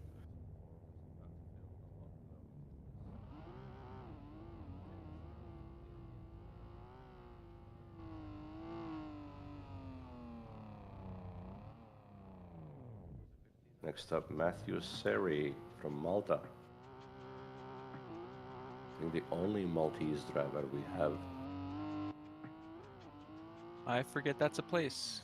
Awesome. Love to see it. Leaving The that zone a initiation little was bit early. nice, yeah, left it a bit early.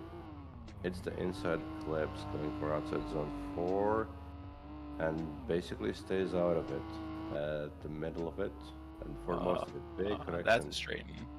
Missed the island completely, yeah.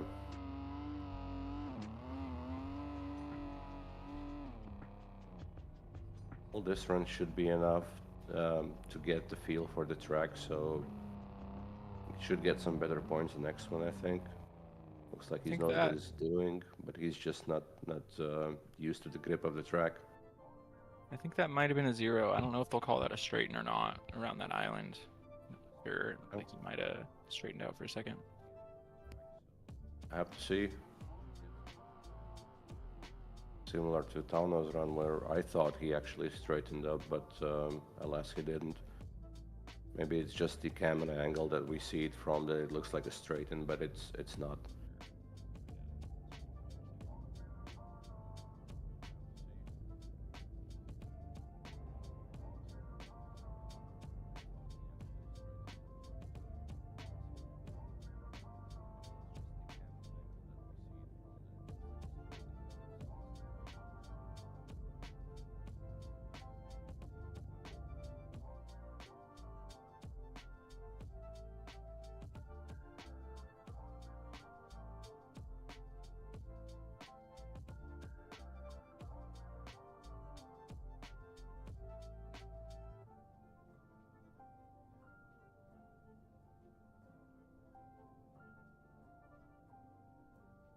Looks like judges probably looking at the replay, trying to deliberate whether or not that is.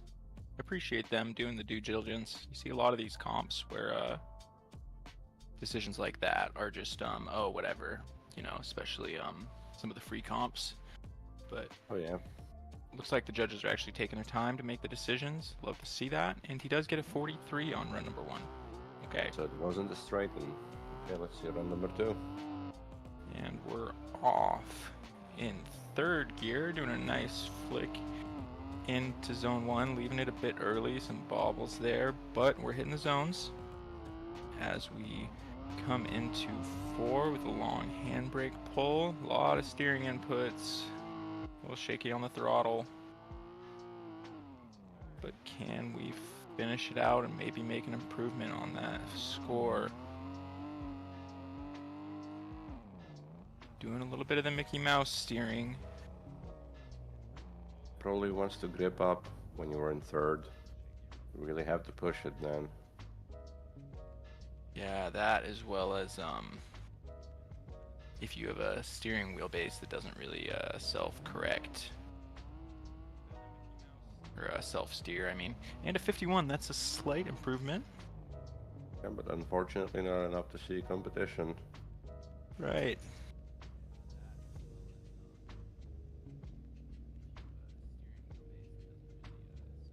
Really curious now how many drivers are, what's the percentage of drivers that have tuned their gearboxes for this car to be able to go sideways in the 3rd.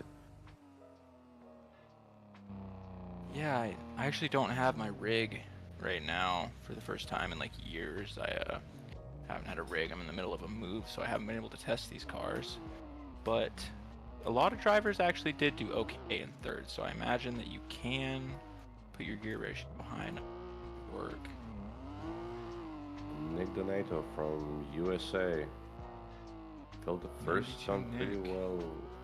It might have even been one wheel off, but this outer zone is started really well. Shellowed up on the end of it. It's the island decent with it, enough angle, and middle of the last outer zone. Bit Does more get in towards at the end of it. there. Yeah. Yeah. See if you can put one on the board. Oh yeah. While the replay plays, seeing his last name reminds me that you can all go to RTRiga.com and donate to help RTRiga get their beater project car going. It's a good segue. Yeah. Unfortunately, his name didn't come up earlier. I wish. Yeah, go to RTRriga.com and hit the nick to donate.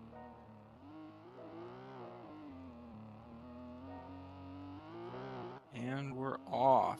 Got a 70 on the first run. Let's see if he can improve that a lot. Really bold with the initiation here as we leave early. Probably went a little bit too deep there. Still put it together though. Filling out this zone good. 4 all the way through. Oh, then drops a tire there, going a little bit too wide towards the island as we hit our decel into 7 and 8. 1 tire out. Now both in. And just pushing this thing to the fucking limits for the 360. Love to see it. Love to see it. Yeah, I think he definitely dropped a tire here after the initiation in the first zone as Yes. well. So 2 tire drops there, yeah. Other than that, I like the aggression a lot. Definitely. Seeing that a 70 score very likely puts him on the board too for tomorrow's competition. What's So the probably drop zone just right now? At the moment, 67. Yeah, 77. Improved his score.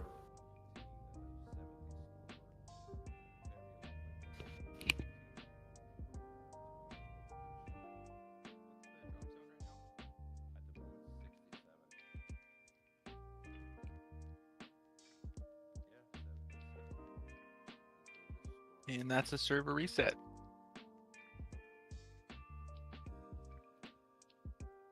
Last one for the night.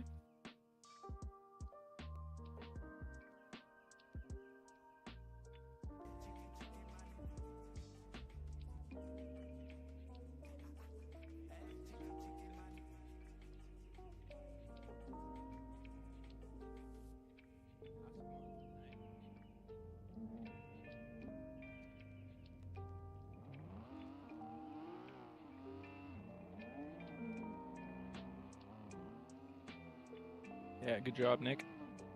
UG's in the chat.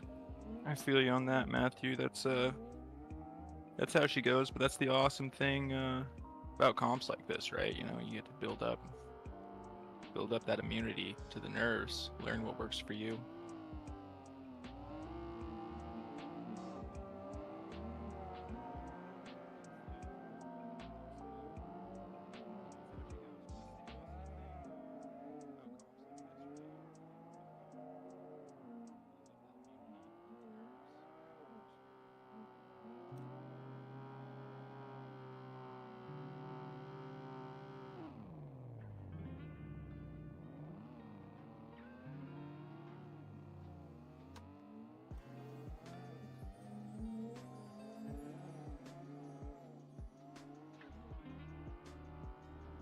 It looks Is like it we just- have more than one for the last group. I think they might be using this as a bit of a late group with a couple drivers in it. The rims different colors. Does the some have that in their skin package? I wonder. Might be the one that you're thinking probably is the one with the front green and purple yellow, right? No, front Yeah. green and rear yellow. Pink. That is Andres Kleinberg's design, but I actually do know the story behind it. That they did create that livery as the initial test livery for the competition cars, for the default ones. So that's one of the default competition liveries, yeah. Oh, there's just multiple defaults. Okay. Gotcha. Yes. I was gonna say because the skin's the same as everyone else's, just different color wheels. Yes. Cool. That one also has a name on the side, but it's just random people get that car as well. It's not that guy being cloned. Yeah, I like the livery. The default livery is nice. Oh yeah, it does look very good.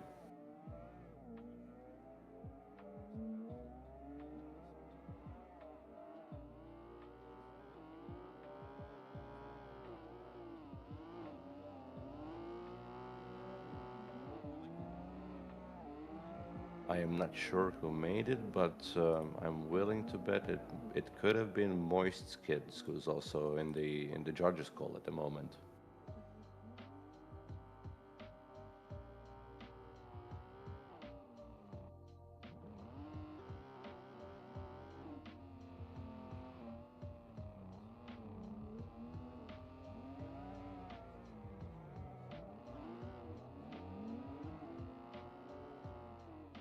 Yeah, I like these, but maybe add a couple cars, right? Like maybe throw in a couple similar beers, like a Oh, yeah. Miata or something, you know?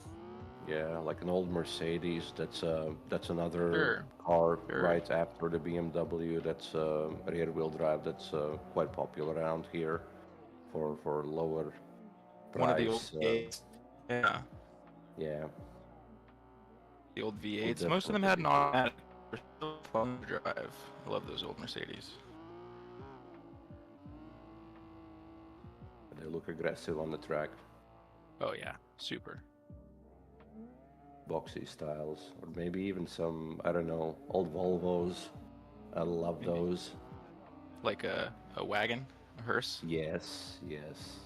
Maybe a Fox body Mustang, right? Or no, Oh Hoffman yeah. said a Lada. Yeah, a Lada is exactly what they should put in there. Or compact Beamer, yeah. Yeah, see, the ideas are here. Let's get a couple more of them. Personally, I'd love to see a Miata. Oh yeah, it would be cool. It's around the same horsepower right off the bat. Around the same price on Facebook Marketplace, right? Not here. Oh, In Latvia, you would basically never see them on the streets because they're super rare. It's the same as you get a lot of 180 SXs, which basically we don't have at all. First from this group going Harvey Cundy from UK. Very good at the moment on the Outer Zone 4. It's the island very well.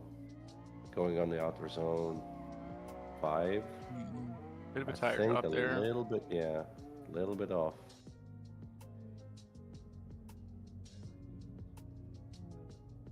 We actually don't get the 180s here, unfortunately. We'll get 240s, but it's a 240 SX in America.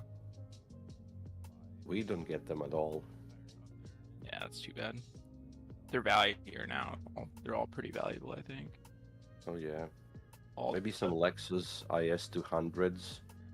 Those we get here sometimes. I've seen them in street drift comps as well.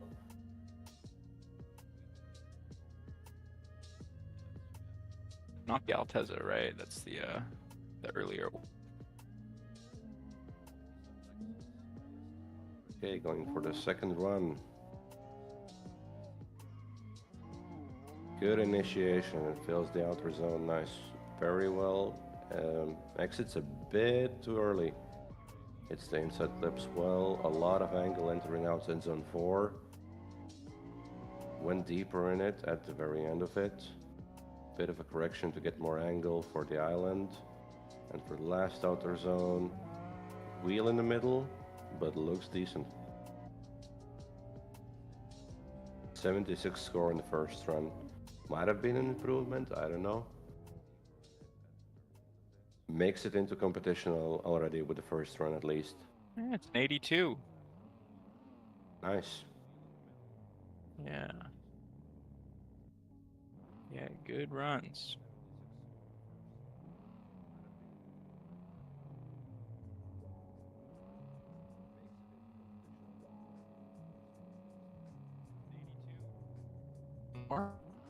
Or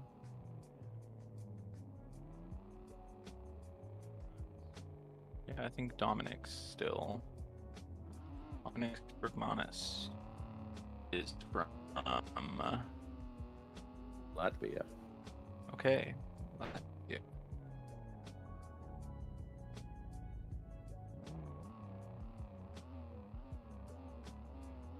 On the E36.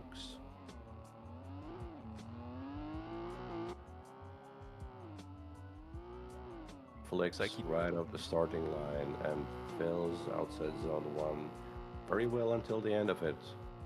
Exits it early. It's the inside clips.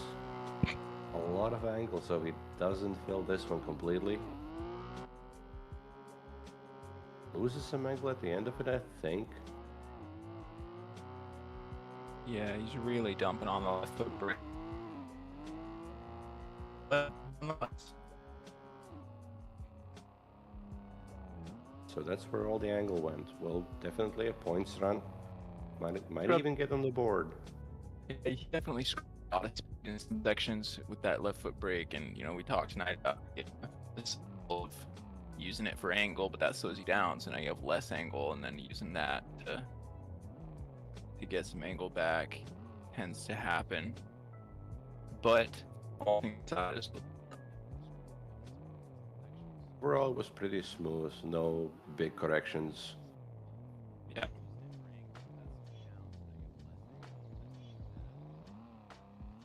'81. Decent. Definitely seen Yeah. competition with that score. And we're off, throwing a huge angle off the run up.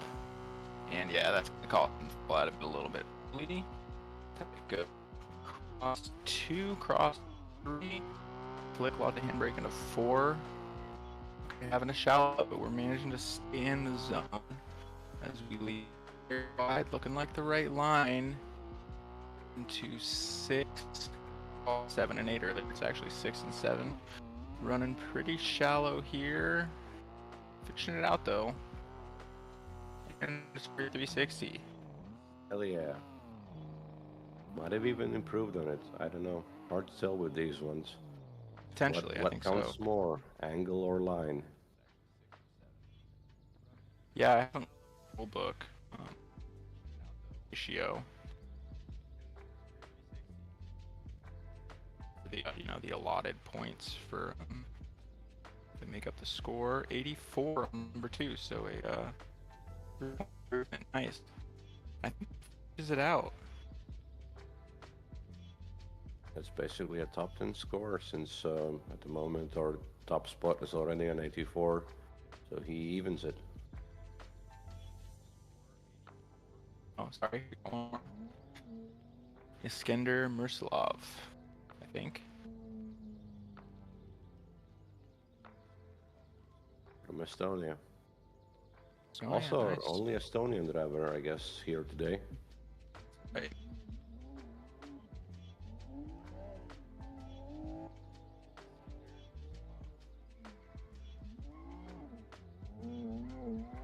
Entry on the outside zone not a lot of angle. Struggling here a bit.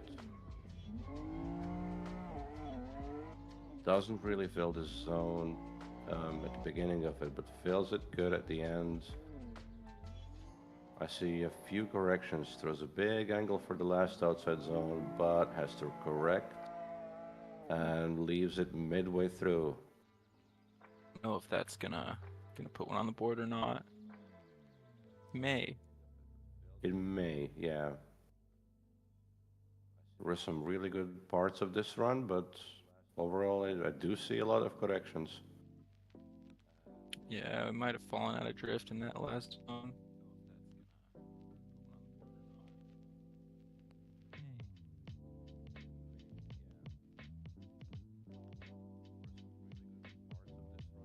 Make sure you Again, guys, with a lot of speed in it. Yeah. make sure you guys join the Discord if you haven't. You're wondering how to get in. Just hop to the Discord. Everybody there, be glad to have you. Looks like he gets a 48 on run 1.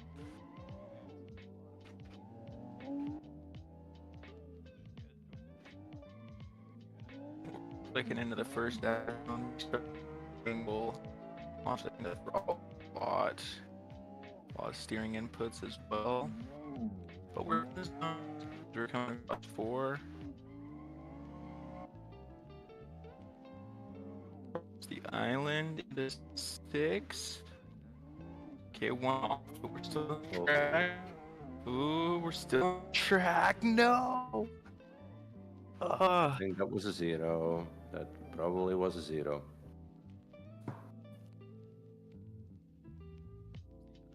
Yeah, that's a 0. He off into the line. That's unfortunate. Oh well.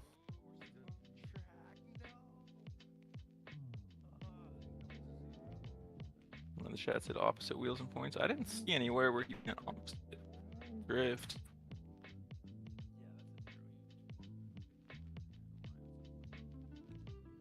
Is this our last driver for the day? Sure. Looks like the semaphone is cruising around. What type of physics you got on that 360?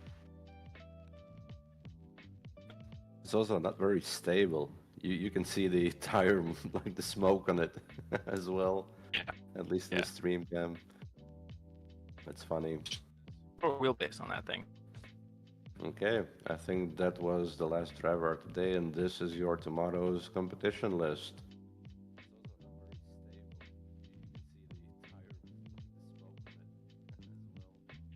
Going all the way from 94 to 68. We said 70s. It's actually 60 cut off. Awesome. Yeah. The drivers. Hoffman, you made it, as well as Moss, Frederick. Few drivers. Fun. This is a good group. This will be fun. Yeah, that's going to be an interesting to see how tomorrow's tandems work out. Probably not going to be too easy for those low-score drivers to follow up the higher drivers in the chase.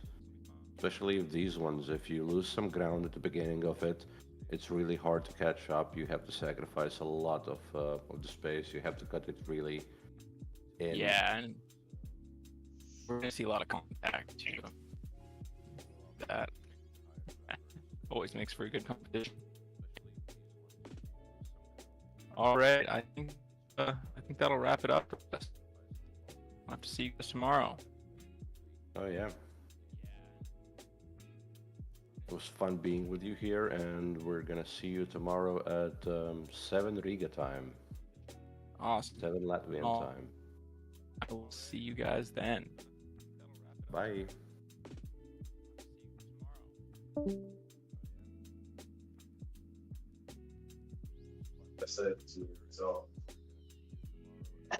Hey guys.